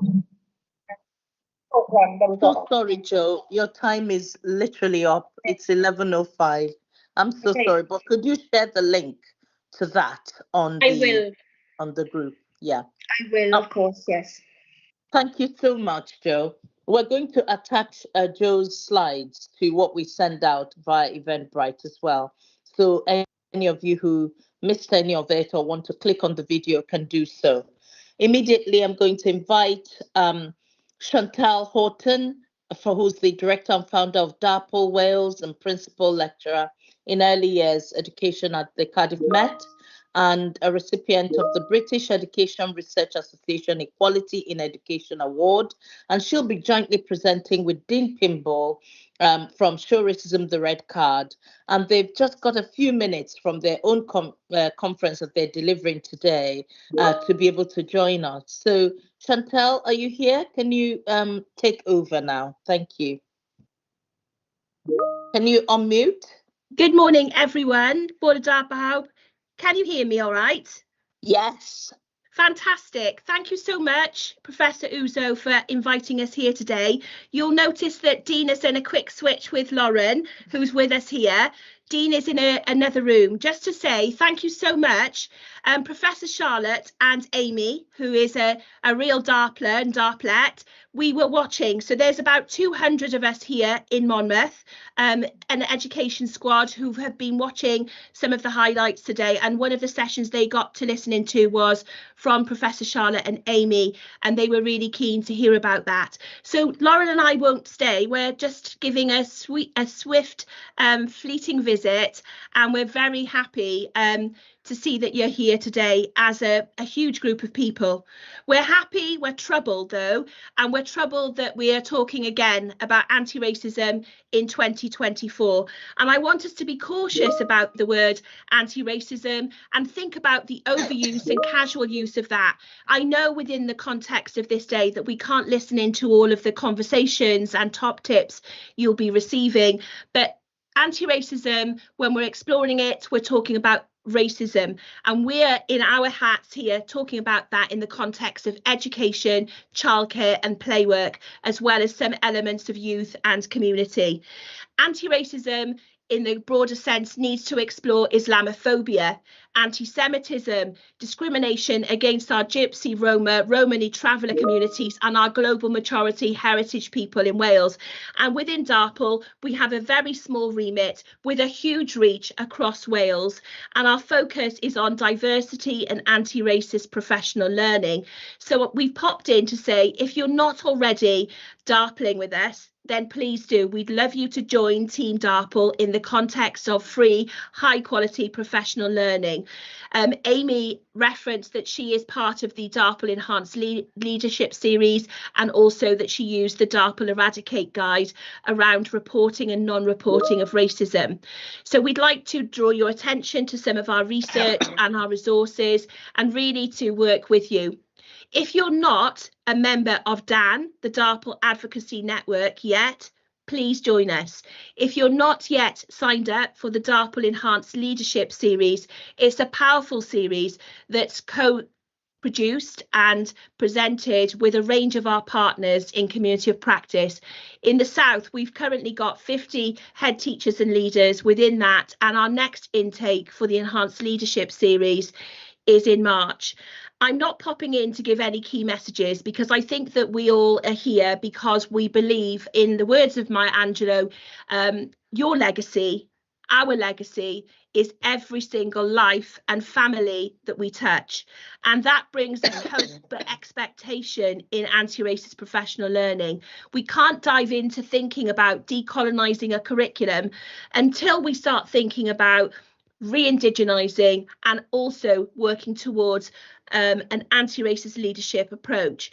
So if you haven't yet looked at the DARPL virtual campus, please do so. One of the things that came out yesterday was a set of blogs by 5 authors who pitched their work within Wales. Connor Allen, Jessica, Diana, and Dee Dee and Angela Hoy has shared some of their experiences about life in Wales, which are really valuable to read. We'll try and put some links together for you within the chat, but it's quite challenging because we've had to squirrel away in a cupboard, Laura and I, because we've got about 200 people that we're delivering to today. So the nutshell from me is DARPL is here to support you, to challenge you, and we'd like to work with you if you're not already working with us. I'm going to hand over to Lauren, who's going to signpost to Show Racism the Red Card Wales offers a range of provision that's within DARPL. They're a founding partner too, but also they work very closely with schools on the front line with the children, because we focus on professional learning. So Lauren, thanks, over to you. Bore da, and thank you for having me. I am speaking on behalf of Dean Pimble, who is our campaign manager. I am the education worker for Show Racism the Red Card Wales, and I just kind of wanted to give you a little bit of an insight into what we do. Show Racism the Red Card are the UK's leading anti-racism education charity. Originally, a lot of our work was kind of football based. You know, we did do a lot of work with football in terms of using the power of role models and footballers to kind of promote that anti-racism message. And at the moment, it being our month of action, you may have seen some of the sort of promotion and within the kind of the sport remit. But actually, whilst the branding and a lot of the stuff that we do is around football, the majority and the main kind of core of our work is education and anti-racism education. Like Chantal said, we do lots of work in schools, primary and secondary, with our young people, really kind of exploring the kind of topical things of what's going on today, and that I'm trying to make them anti-racist. And if anyone's ever interested in doing some workshops with us with our young people, we are highly flexible. We literally work with all sort of year groups, so please reach out to Show Racism the Red Card Wales. But not on top of that, we do lots of work in terms of adult education. So at the moment, a lot of our work is around educators, and that kind of alongside DARPL and independently, we're doing a lot of adult education in terms of teacher education. So that's really going well. We're working with lots of local authorities within that, but we can certainly be contacted independently if that is something that is of interest within your teams and within your schools. It's a really valuable experience. We're doing lots of twilights, lots of insets as well. So like I said, there's loads and loads going on. Yeah, so like I said, that is kind of a brief input into what we do with Show Racism Red Card and of course of DARPL. But is there any questions for us while we're here? But please, like I said, the Wales team at Show Racism the Red Card, please look us up online or contact us in sort of any kind of way on social media. There's lots of ways and means of getting hold of us. From a DARPL perspective, we've got a few minutes left before we leave. Is there any questions that you'd like to take from us? Whilst we've got a few minutes, we've got to leave at 11:20 precisely because there's a workshop starting in a minute. But we'd love to have any questions or thoughts from the group, because we're focusing really on the opportunities for professional learning in the DARPL context and what you'd like to ask about that in particular. Can you put your electronic hands up if you do want to ask a question for just a few minutes? We are approaching the question and answer time, and we'll be putting up a couple of slides to help us with that before our next speaker comes in. So do you have any questions for DARPL? Anybody? Okay, no hands are up. No, thank you so much. Thank you, Uzo. We're going to go back into the room now with the teachers, but they enjoyed the speech. So thank you all and good luck with the rest of the session. We look forward to hearing about how it is. And we're sorry we're hearing and missing hearing lots of things. See you soon. Thank you. You do such great work, and we're wishing you all the very best, Chantal, and all the DARPL team and Show Racism the Red Card. Keep flying that flag. We're delighted to have had you for a short while. Thank you. Thank you so much. Okay, thank you. So now I'm just going to invite Joanne back to put up the rest of her slide and finish off. And then if you have any kind of questions about anything going on in your school that you might want to share and get some tips, please do. So Joe, if you can scroll past the video and see if you're able to get to the end of your slide.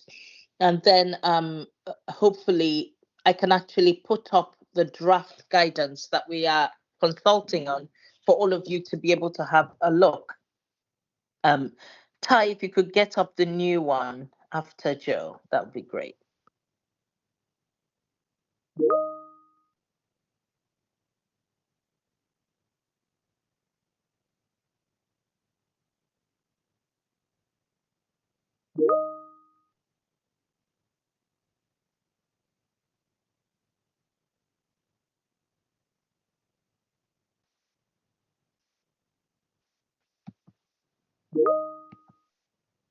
So there's no volume on this. Joe, there isn't any volume on this. We can't hear any words. You're on mute. You have muted yourself, Joe. Okay, let me play it again. Thank you.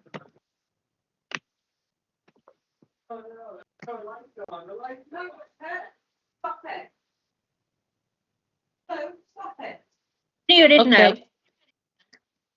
No, we're hearing somebody saying stop it. You can't hear it?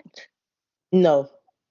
Okay, hang on. Is the slide your very last? No, I can go to the last slide. I've put the link in the question and answer if anyone wants to watch it. Okay, that's Okay. helpful. Yeah. So I'll cover the steps the school can take to address racist incidents. So above all, listen to the child. A lot of parents will contact us when they've tried to contact the school and they're feeling that the voice of their child or the voice of them is not being heard. So that comes out quite a lot, and that's where we will come in and support that parent to liaise with the school. Record and report the incident to local authority, but make a record as well. That's really important. And like I said earlier, a lot of people will come to us where there is historic incidents, and it's really important to look at what's happened previously, not just to look at what has been told, because quite often there are a number of things that have been happening over a longer period. And as I said earlier, no one comes to you on the first day of experiencing an incident. This is quite often a number of things that have happened over a period of time. Always be impartial, so be impartial to both parties and not think of how to behave, just as you would do with the safeguarding report. Just take it like for like what the child is telling you. Follow your safeguarding processes. As a school, you have a duty of care to that child. Follow through any consequences for the perpetrator and look at additional support for the child through counselling. That makes so much noise. So there is counselling available through the African Community Centre, and that's who I do the play therapy with. So there's people who can work with young people to address any trauma that they've experienced. And that's quite important as well, because that has a huge implication. As Mo said earlier, the impact of someone targeting you because of the colour of your skin is really, impactful for that child. It's something that they can't take away. So acknowledging that and recognising that is so vital. And keep communicating with the families. A lot of the feedback from the survey was that parents weren't aware of what was happening. And I dealt with a case a number of years ago with a school up in North Wales, and unfortunately, there was 3 children in the same school, and the grandmother phoned me, it was about 2 weeks ago, to say that the youngest child is now in the comprehensive school. Unfortunately, they live in a rural area, so they haven't got the choice that other children might have living within a city. So the child's had to go to the same school. And they said that they still haven't heard back about what happened 3-4 years ago when I first started working with the school and working with the eldest child. So it was me telling the grandmother what the outcome of that situation was, whereas I feel the school should have developed that relationship with the parent to look at what happened and to confirm to them what they were putting into place. So I don't think it was necessary for me to do it. The other thing is, we are asking for all schools to call on the Cabinet Secretary to make racism childhood ACEs so that resources can be applied to help with their trauma. And that is quite vital. There's support around other traumas, but racism, unfortunately, is one of those things that isn't quite recognised yet as an ACE. And that's really important, I think, because it's just as impactful for a child. And that's it, thank you. I've got a number of resources on the next slide, but you can have that when you have a copy of my slides. Thank you. Thank you very much, Joe. That's really helpful. So now here's the opportunity. If you can stop sharing, Joe, that would be helpful. Here is an opportunity for you to ask some questions. We're going to have our next speaker coming up at 11:40. So we've got 10 minutes for you to ask questions. Will be Professor Emmanuel Obona, CBE, and he's the Vice Chair for Race Council Cymru. He is also the leader who co-chaired the committee that wrote the Anti-Racism Wales Action Plan for Welsh Government, and he is currently the co-chair with the Permanent Secretary of the Welsh Government External Accountability Group for the Welsh Government's Anti-Racism Wales Action Plan. So it's going to give you a really full briefing. So get your pens ready to take some notes. And I wonder if anybody has any questions now around any school practice that they would like us to talk about or discuss. Any questions at all? Okay. Can you put your electronic hand up if you do want to ask a question or make a comment? Okay. While you're waiting. Hi, Uzo. Sorry, I can't find your hand, but yes, please speak up. Please speak up. I just wanted to raise an issue that we raised in the inquiry last year about the safeguarding and providing support for children in schools experiencing racism. I'm still very concerned that there isn't anything in place for children to report unless the schools actively working towards eliminating racism within their setting. So I just wondered, what can we do to improve safe spaces for children to report and talk about their experiences? That's really helpful. Thank you. Can any information from schools that are here, can you just type into the chat so that we can see? If you're able to type into schools, do you have safe spaces where people can come into your school to report racism? How would a child in your school be able to know who to go to? What are the leadership messages that are going out from your school telling children it's okay to report when things are going wrong for them, all those things? Okay, so it's really important. If you could type into the chat, that would really help us. Okay, Ty, can you put up the new? Could you put up the new slides with the guidance that was designed by Natalia, if it is possible? If you could put that slide up for us, it's just sent through on your WhatsApp.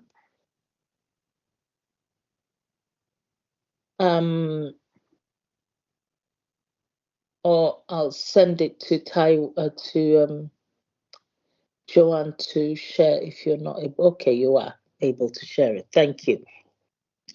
So as you don't have any questions, can I just have a look at this? Can I ask you to please have a look at these steps and just give us your thoughts? So you've heard them from Natalie before.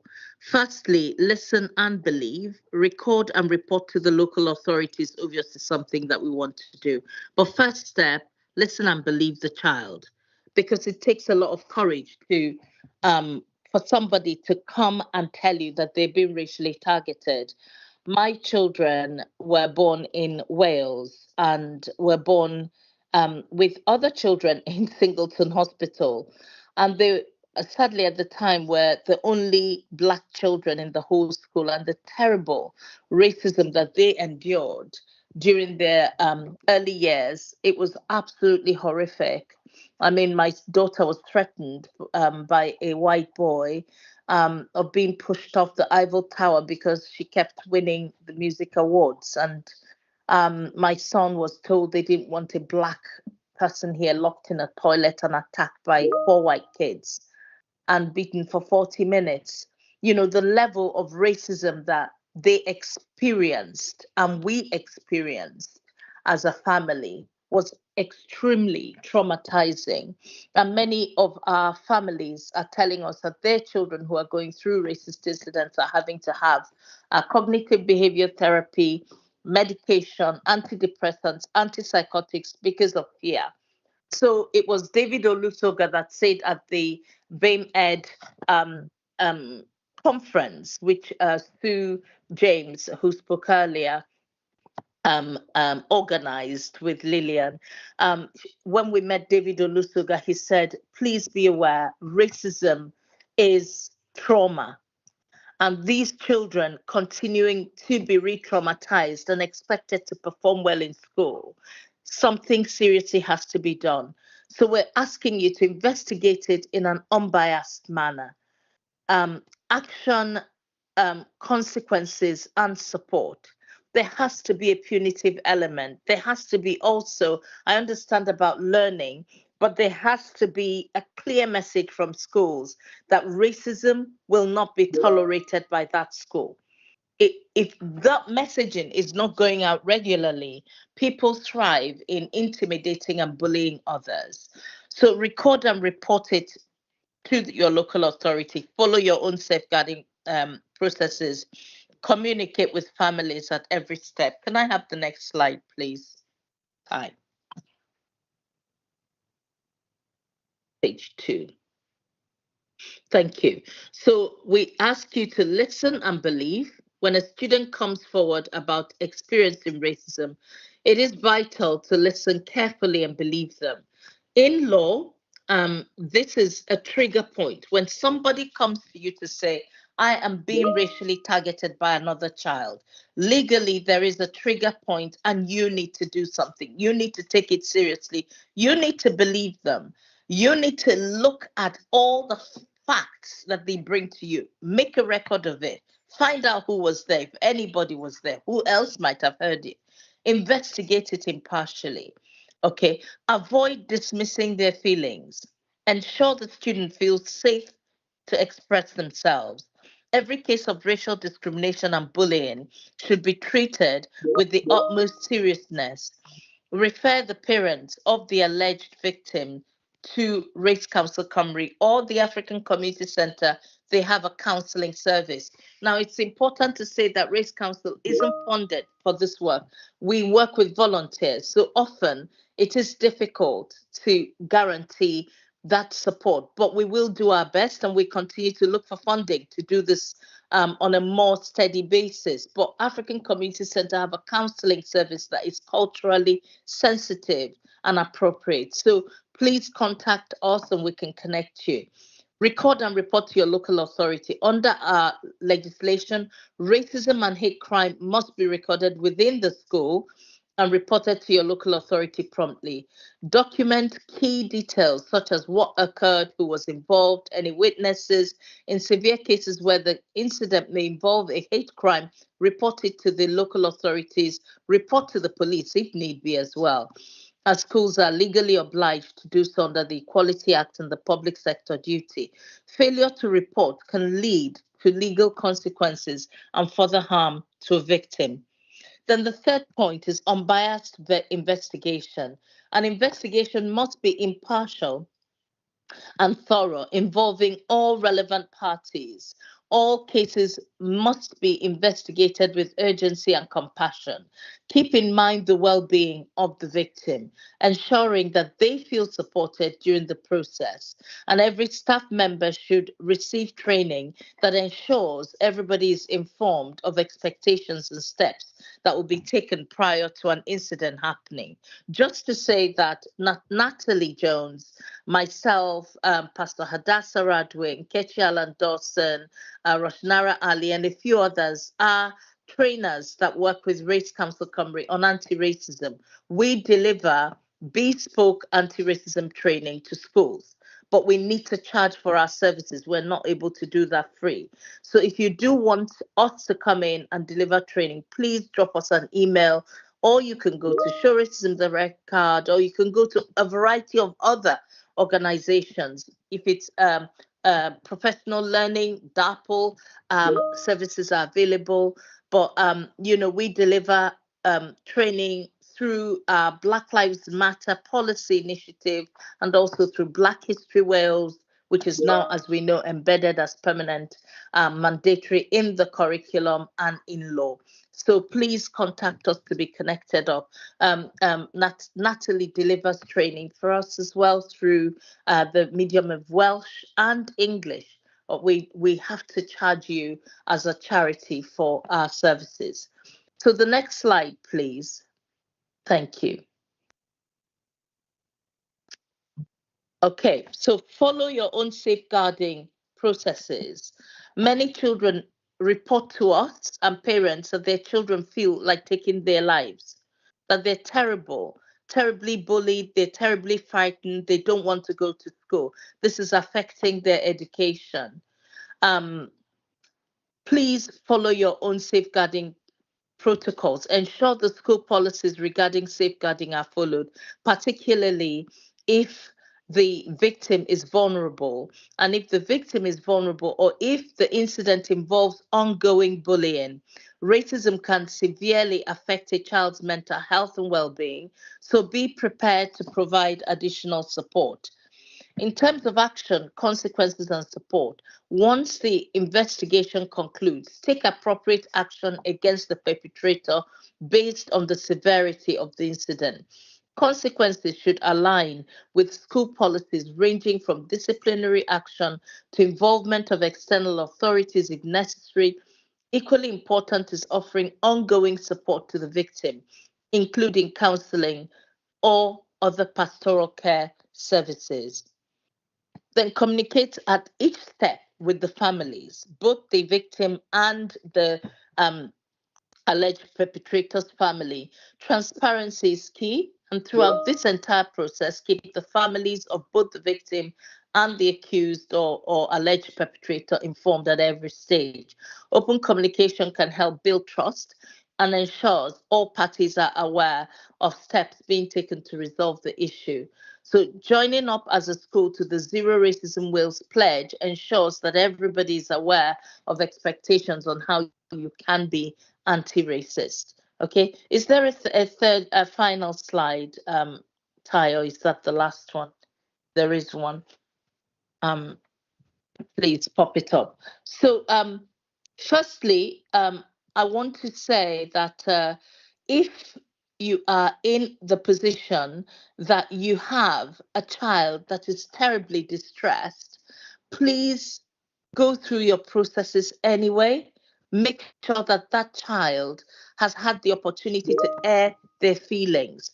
And please, can I ask schools, don't rush to put the alleged perpetrator in front of a crying or distressed victim, because I remember the horror, the horrific experiences of my child calling me from a school toilet saying they have chased me out. I'm not allowed to sit on a bench that could fit 8 children.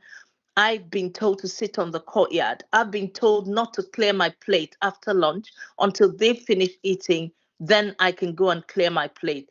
I've been told that I'm so audacious, words to that effect, that I keep on winning the music awards. Who gives me the right to win all the music awards? I better not, or I'm not allowed to come on the school trip. You know, words to that effect. And she was in this toilet, and the head teacher then calls me and says to me, there is no bullying going on in my school. I said, yes, there is, because my daughter called you. Immediately called me, and what she said was, your daughter has broken the law. She shouldn't have access to her phone. Rather than, how is it that a child is so traumatized that they've hidden in a toilet and they're phoning their family for help? So instantly they kicked off with, oh, this is the policy of the school. And then they put my daughter in front of the victim, who she was terrified of and was unable to communicate. She was just crying. And the victim, the alleged perpetrator, was also crying and saying, why are you saying I did something when I didn't do it? The trauma that my daughter has been through has severely affected her life. Cognitive behavior therapy, medication, and all those other things. We're trying to ensure that children from schools, at schools today, are not going to be going through what some of our children went through. I mean, Natalie, can you share some of the tips that you've gleaned from when you were, in your school, and any information that you think people may find helpful? Yeah, I think a lot of the times with bullying, there's restorative practice, isn't there, as you said, but quite often in these cases, having the person who has made the slur or created the racial activity, and then asking somebody to sit in front of them while they say sorry doesn't work very well, and it actually can be even more damaging. And actually, I've been put in that situation as an adult within the school setting, where I was asked to face teachers that had been well, incredibly rude actually. And then the teacher that had been rude to me started crying. So it wasn't helpful at all, because then the person who perpetrated the bad behaviour behaved like the victim, and that's what happens a lot. So that's why we are focusing more on, I'm using the word victim here a lot, and I'm sorry, somebody has advised in the chat that we use the word target, which I quite agree with. I do prefer that, using target. But it is important to understand the psychological damage that can be done from either not dealing with it or dealing with it incorrectly. And so that's why I believe the safeguarding processes and pastoral should be followed. I've had incidents of bullying that I've had to deal with, not necessarily racism, but having that safe space. I was that safe space for a lot of children and pupils who needed to be able to talk freely and openly about what had happened without being judged. This is really crucial. It's really key. So always get advice. You'd be surprised, people within the community, parents of children in your school, that most of them will be open to you asking for their advice and having conversations with them about things you're not sure about, or even discussing things before they happen. I've always been happy to discuss things with teachers and schools before I was working in the school environment. So I take Jamaican food in, teach Jamaican dancing, and talk about issues that maybe staff weren't clear on or sure about. So use your community, definitely. Thank you so much for that, Natalie. There's just one question, and then we'll bring in our next speaker, our next and final speaker. So yes, can I hear from you, Leslie? Hello. Yes, it is a question, really. So we have been supporting young people who are suffering racial incidents in a local comprehensive, and this has been going on for a year. We are reported to the police. We are now reported to the council, although they were involved, and the community cohesion team, DARPL, have been involved. But as a youth club offering support to young people who are ethnically diverse, we are outside of the school. Now, I'm really pleased to hear of all the and see all the people who are on this call who are obviously from schools and want to make a difference. But we are in a situation and we are dealing with a school which is dragging its heels, could we maybe talk about other things that we can do? We will be using those slides that you have shown and adding it to what we are doing. But yeah. Thank you. Thank you, Leslie. Which organization do you come from? East Ethnic Youth Support Team. Okay, thank you. Thank you, Leslie. We'll definitely share some thoughts on that right after Professor Emmanuel Obona has spoken. I'm hoping that he might even give us some tips on this. So it gives me great joy to warmly welcome the Vice Chair of Race Council Cymru, Professor Emmanuel Obona, who is a celebrated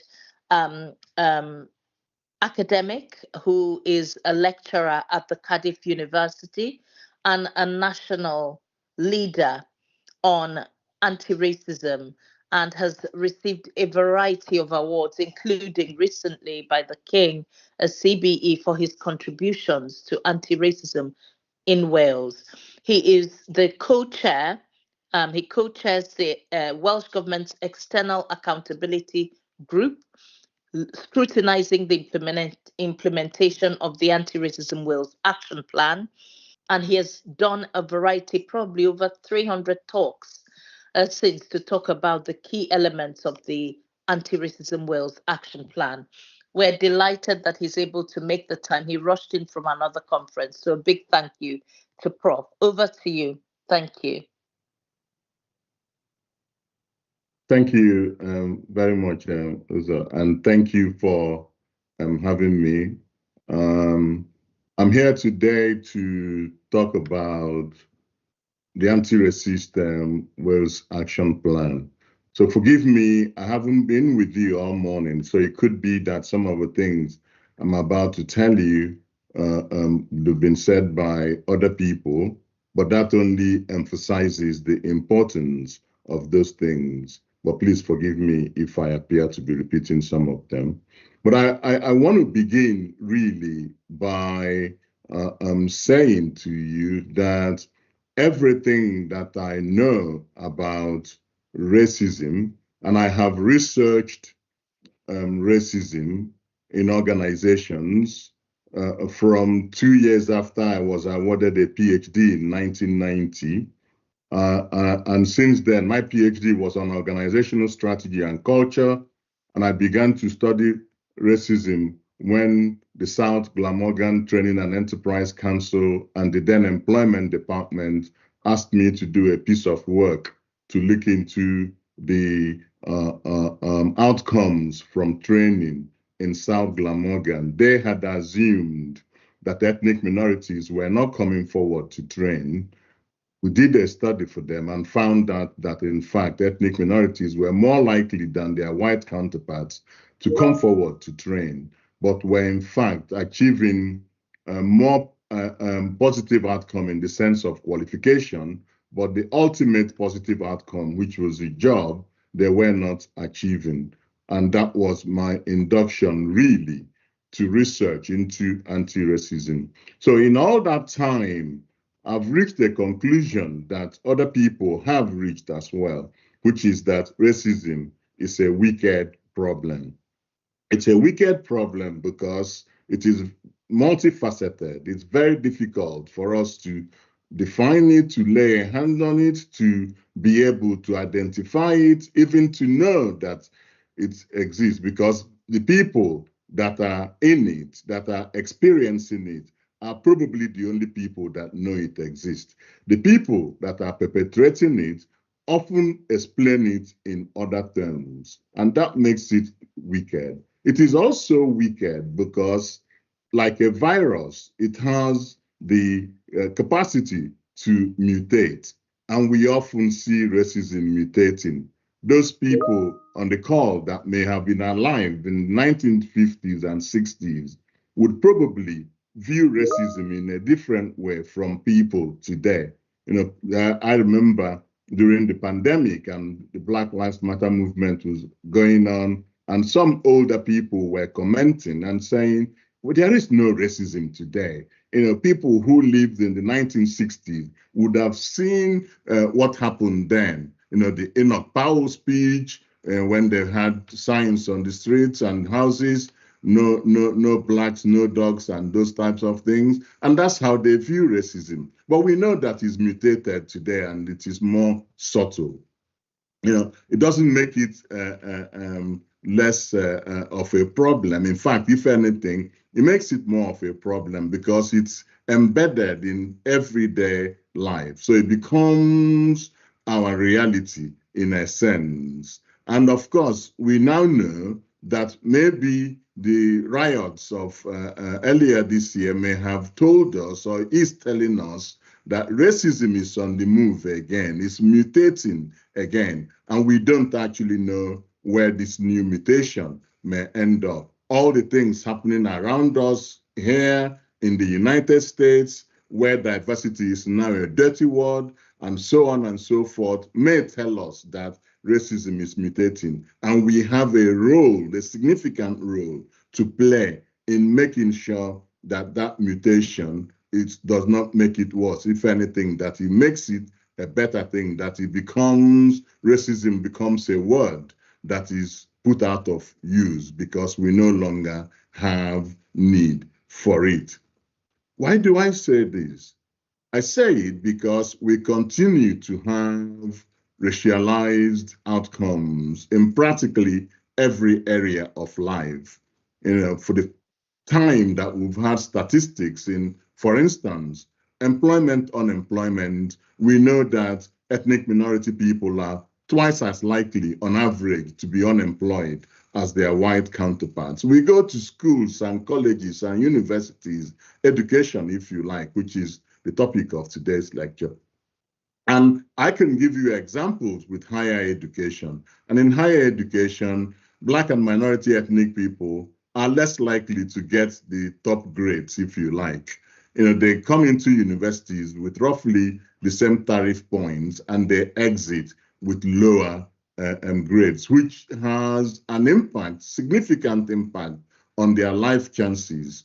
Earlier today, I was a keynote speaker at a doctoral conference, a Wales doctoral conference, and I was saying to them that one of the reasons, of course, we don't have many Black and minority ethnic people doing PhDs, doctoral programs, is because you don't have many Black and minority ethnic people that are graduating at the top grades, and it's the top grades that you need, a first-class degree or a very high 2-1 that you need to be able to get access to a research council grant. If you don't get that, then it impacts on the life chances you have in many areas. We look at health, and we know already that Black women, for example, are more likely to die, up to 4 times more likely to die in childbirth than their white counterparts.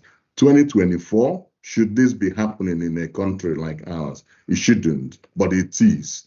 Law and order, practically every area of life you look at, ethnic minorities are more likely to receive the harder end of the deal, whatever that deal may be. And that is a problem. And for that problem, we've tried all sorts of things. Governments of all persuasions have tried all sorts of ways of resolving that problem, particularly those ones that recognize that there is a problem.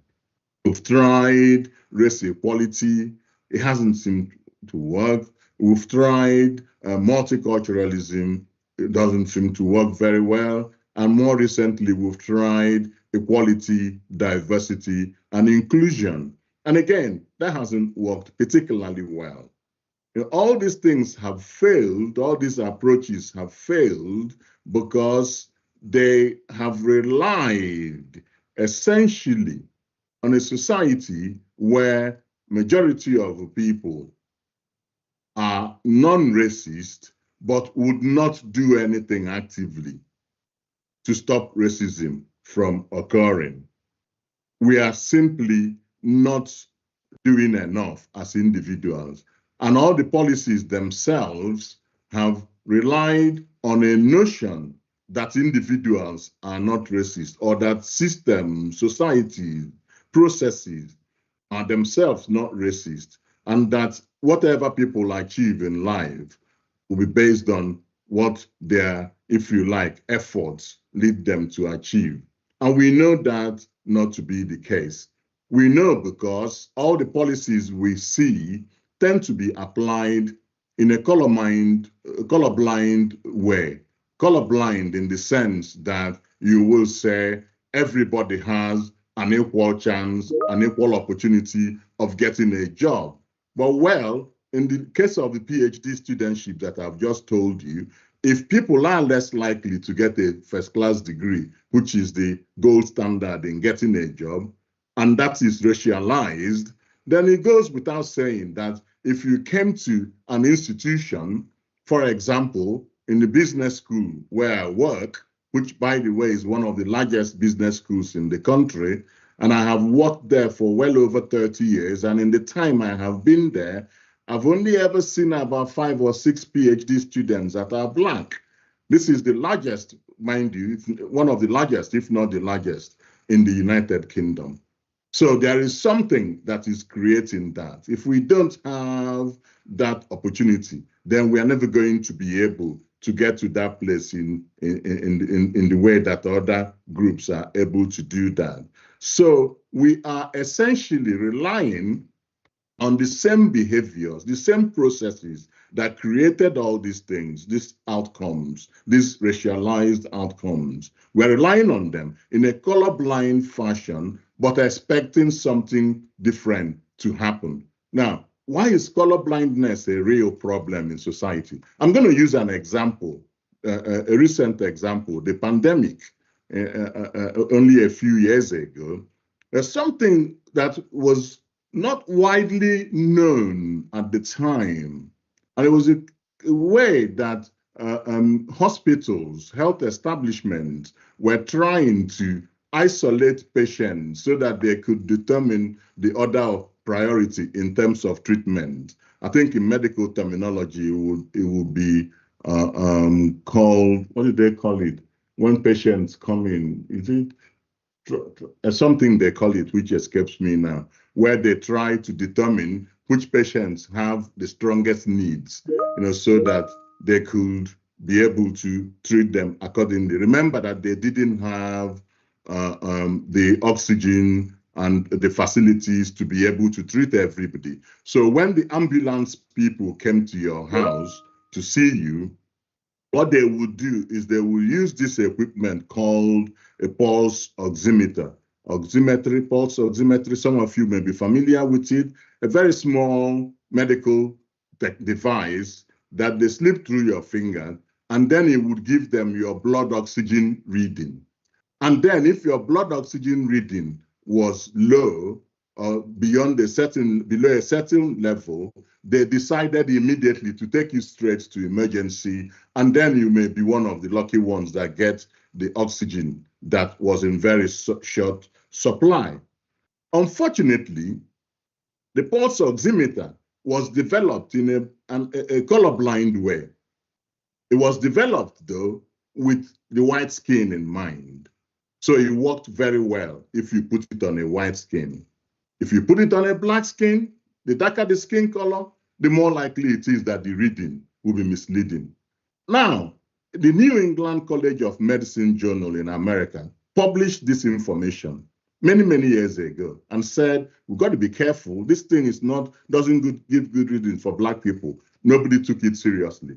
In the pandemic, we were using that, and that was perhaps overestimating the blood oxygenation of many Black people. Now, we would never know how many people died as a result of that.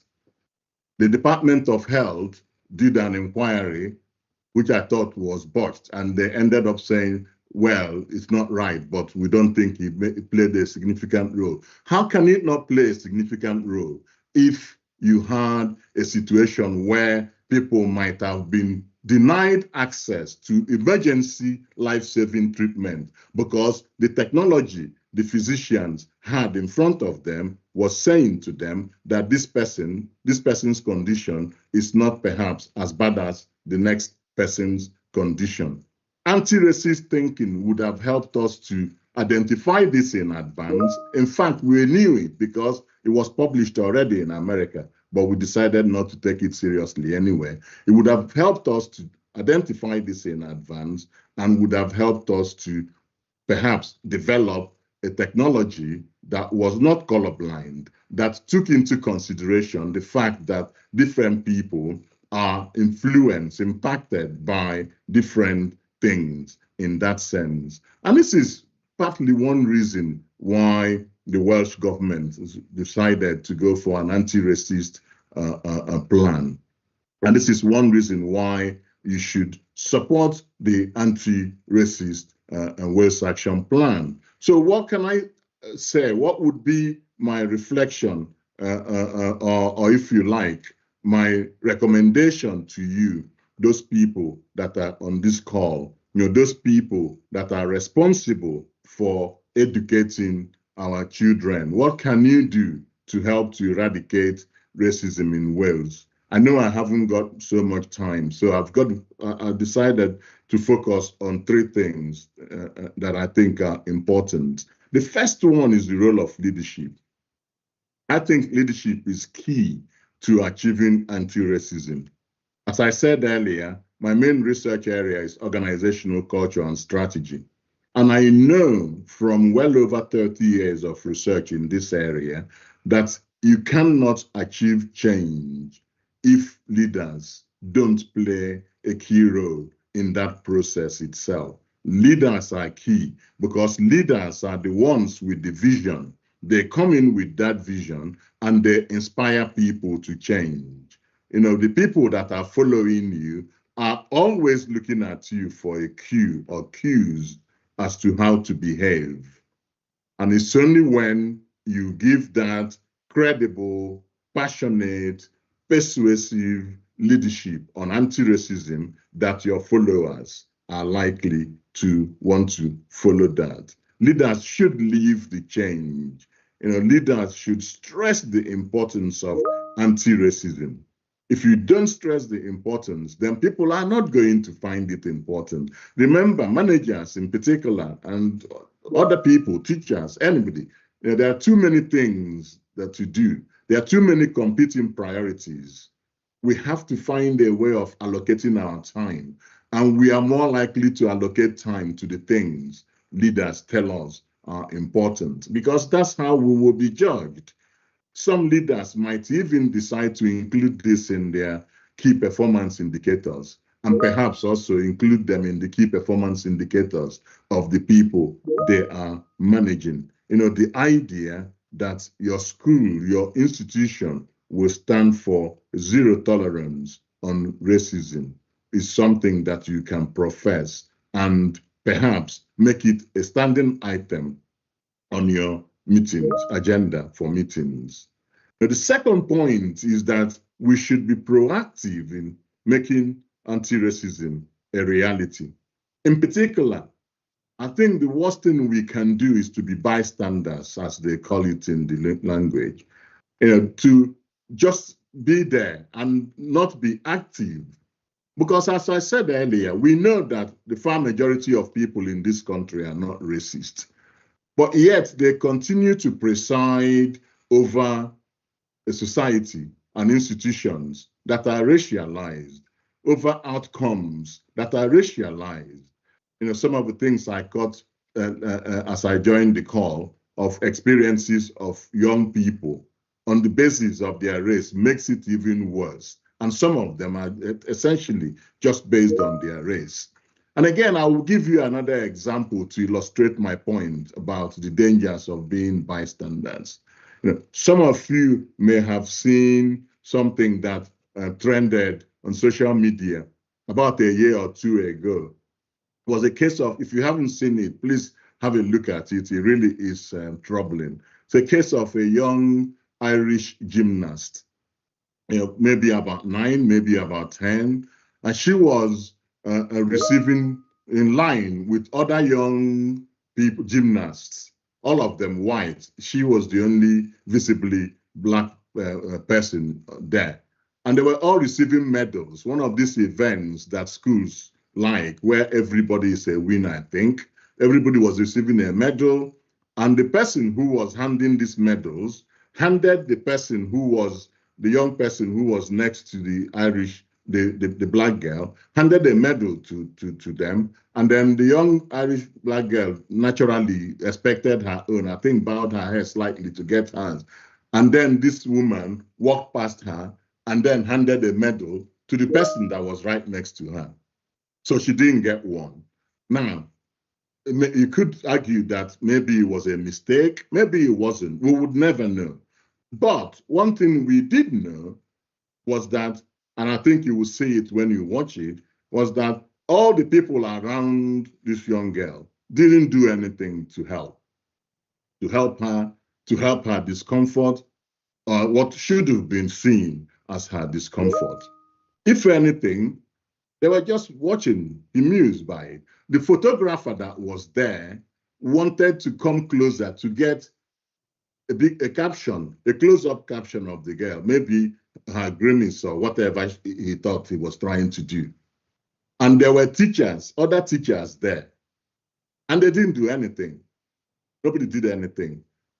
And then the Irish Gymnast Association itself, when the family contacted them and said, we think this is a case of racism, we really would like it if you undergo anti-racist training. They said, no, we don't agree. This has nothing to do with racism. There's no racism here. We abhor racism. We don't agree with racism.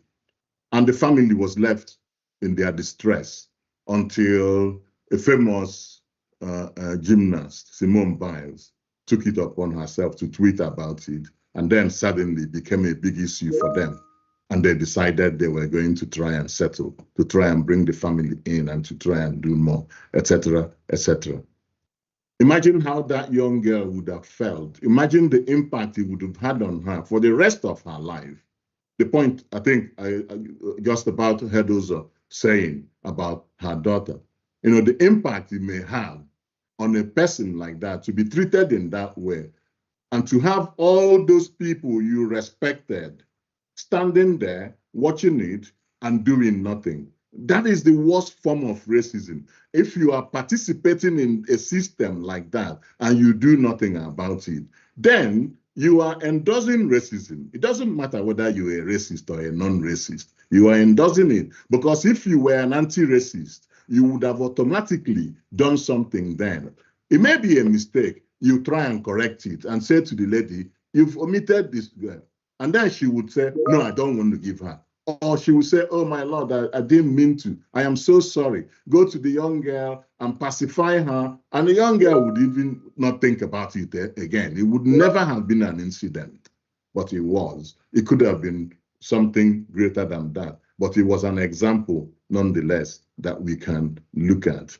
So it's really difficult, and this is my last point, which arises from the previous two. It's very difficult for us to eradicate racism if every person, especially the people who have power, the people who are perpetuating racism, unfortunately, in this instance, they happen to, in this particular context, happen to be white people. If every white person doesn't behave differently, or at least many of them that are in that category of non-racist and racist, if they don't behave differently, it will be difficult, if not impossible, for us to eradicate racism. Why do I say that? I say that because whatever we do, racism in that sense is resistant, and it's resistant because there are always people that will do the things that promote it. A bit like the virus. If their conditions are right, the virus will continue to thrive. We have to create a different condition to kill the virus. We wouldn't have been able to eradicate, or well, maybe we haven't, but at least to substantially do away with COVID-19 if we continued the same behaviors that encouraged it and that allowed it to thrive. So we have to do things differently. How do we do things differently? It can come in different ways, shapes, and forms. You have to be conscious. You have to be active in scrutinizing yourselves as individuals, the places where you work, the people that you lead, yourself as a leader, the behaviors which may contribute to racially disproportionate outcomes. You have to keep thinking about what they may be, and then thinking about the ways you challenge them. A simple exercise is to think about the people, how you engage in your voluntary action, your voluntary behavior, the people that you choose to mentor, the people that you choose to go the extra mile for. If you're a class teacher, how you deal with the people, the young people in your classrooms, whether in fact you deal with them in the same way. Very few people do. Think about the stereotypes that you may hold of particular people. As you're growing up, you did develop stereotypes. Don't try to pretend that you don't have it, because that makes it even worse. We all have stereotypes that we developed in childhood. Unfortunately, many of those stereotypes are stored in our deep subconscious, and then we often evoke them, even without being aware, in situations where we are faced with realities that relate to those stereotypes. An example I always use is in 2017. I was coming back from, I just finished a study on FTSE 100 organizations, and it was launched at the House of Commons. And I remember I was coming back, I never forget that, and I got onto a train in London Underground. It was empty, the carriage was more or less empty. And there was an old woman sitting there. As soon as I came in, I looked towards her direction. She took her bag and put it close to her, as if to think, this big black guy is coming. He must be a thief, must be coming to thief or something like that, not realizing that the person who's just coming is a university professor. In 2017, I would have been a professor for 15, 16 years, of 16 years standing, and that has just come from the House of Commons, having launched a successful research project. She couldn't have envisaged that because her stereotype of Black people was very negative. Not some Black people in the same way that some white people could be, but it was just of Black people. Because if she had an open mind and if she was able to scrutinize that stereotype, she might even have thought, what if this person is a Nobel Prize winner? Suddenly, you think differently. Instead of wanting to hide your bag, you'll be wanting to strike up a conversation in case you learn something new. So those things we must do as individuals, because if we don't, it becomes very difficult for us to behave differently. And it is only by doing things differently that we are able to have a chance of extinguishing the powers that make this virus thrive. And that will be my last comment for today. I'll be happy to take any questions if they're there. Thank you. Thank you very much, Prof. That was absolutely brilliant, as usual. Do you have any questions, anybody, for Professor Emmanuel Ogbonna? I see some interesting comments in the chat, and I'm seeing one question from Sebastian. Professor Ogbonna, would you say that the intake of students from non-Black ethnic minorities, example, Indian, Chinese, at your business school, generally reflected statistically the racial makeup of the UK? That was one question. If other people have questions, can you put your hand up, please, so that we can pick you up? If you don't know how to do your electronic hand, just put your video on and show us your hand, and I can pick you up because I can see most of you on the screen. All right, there's Newton Brown. Newton, can you unmute yourself and tell us which organization you come from or school and ask your question? Thank you. Hi, I come from NPC College, which is a college in the middle of Wales. I'm an officer, employment officer. My question is, you said it's difficult to eradicate racism. The target is to eradicate racism by 2030. Now that's just, 6 years away. Do they really mean that, or are they thinking 30-20? That's a good point. You see, I said it's difficult to eradicate without people doing things differently. So if we all encourage everybody we know to do things differently today, then there's every likelihood we succeed by 2030. But 2030 is an ambition. Without setting a target, then you are targeting to fail. So we are targeting 2030. And if by 2030 we come to a point where we are no longer speaking of it as defining the experience of practically every Black and minority ethnic person, and that we're only speaking of it as, one of those things that can happen, as opposed to something that is central in defining and describing people's lives, then we would say that we have achieved something that is magnificent. But it is a target that we are aiming for. Whether we do it or not depends on how the people that work with us, because it's often easy to see racism as a problem for Black and minority ethnic people. In fact, it is not a problem for them, just that they are the people that are affected by the effects of it. It's just as much a problem for white people, whether they are perpetrators of it, which is only about 26% of people in society, or whether they fall into the vast majority of people that are not racist, but that don't consider it important enough to spend time and think about their role in the process. Thank you. Thank you. Thank you so much, Professor Emmanuel Ogbonna.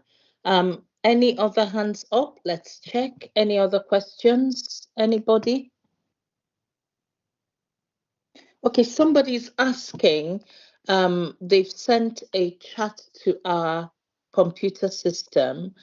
They wanted to know what were the potential outcomes from the fact that school teachers who feel overwhelmed and are doing their very best to maintain standards of excellence in schools, but feel overwhelmed because they're not able to understand whether an incident is specifically racist when words to that effect is not being used directly. So it's not overt racism, but there's circumstances around a particular report that makes people guess. You know, they speak, but it's a bit, nothing specifically racist has happened. How can they say this is a racist incident?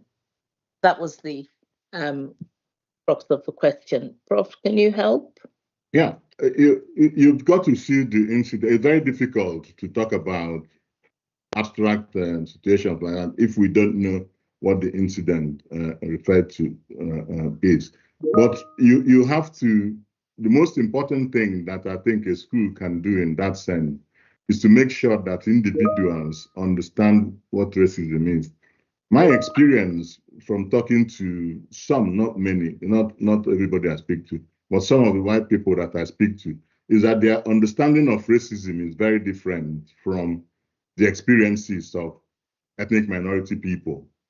So ethnic minority person would automatically, immediately know when something is racist. But a white person would interpret it as a general rule in very different ways. So I think it's very important to pay attention to the person who is affected or to the people who are affected. If they perceive something as racist, then we should take those things seriously.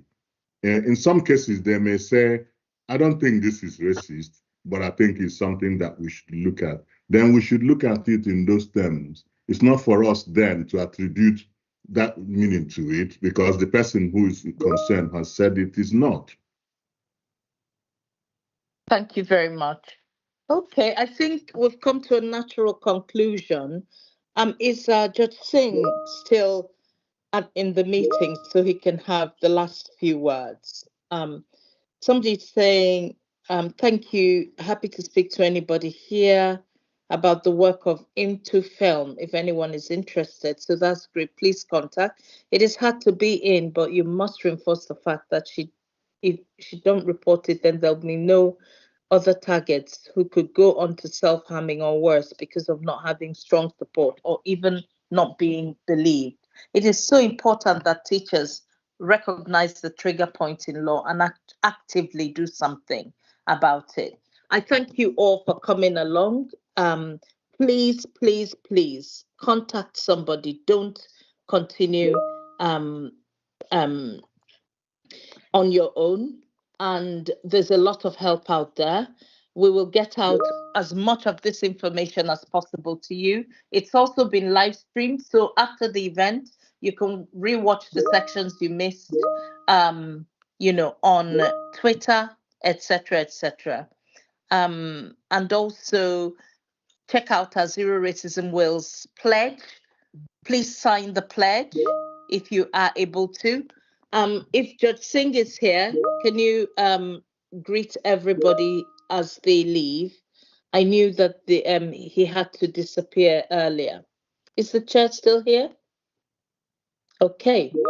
No. So on behalf of all the speakers who have spoken through today, we've had quite a lot of people who came along to the session and gave their input free of charge just to support schools. I'm very, very grateful to you. Hopefully next time we can get some funding and acknowledge your time. So you had Judge Race Singh at the beginning, Natalie Jones, Mohammed Alamgir, Professor Charlotte Williams, Amy Grimwood, Joanne Maximu King, Chantel Horton, Dean Pimble.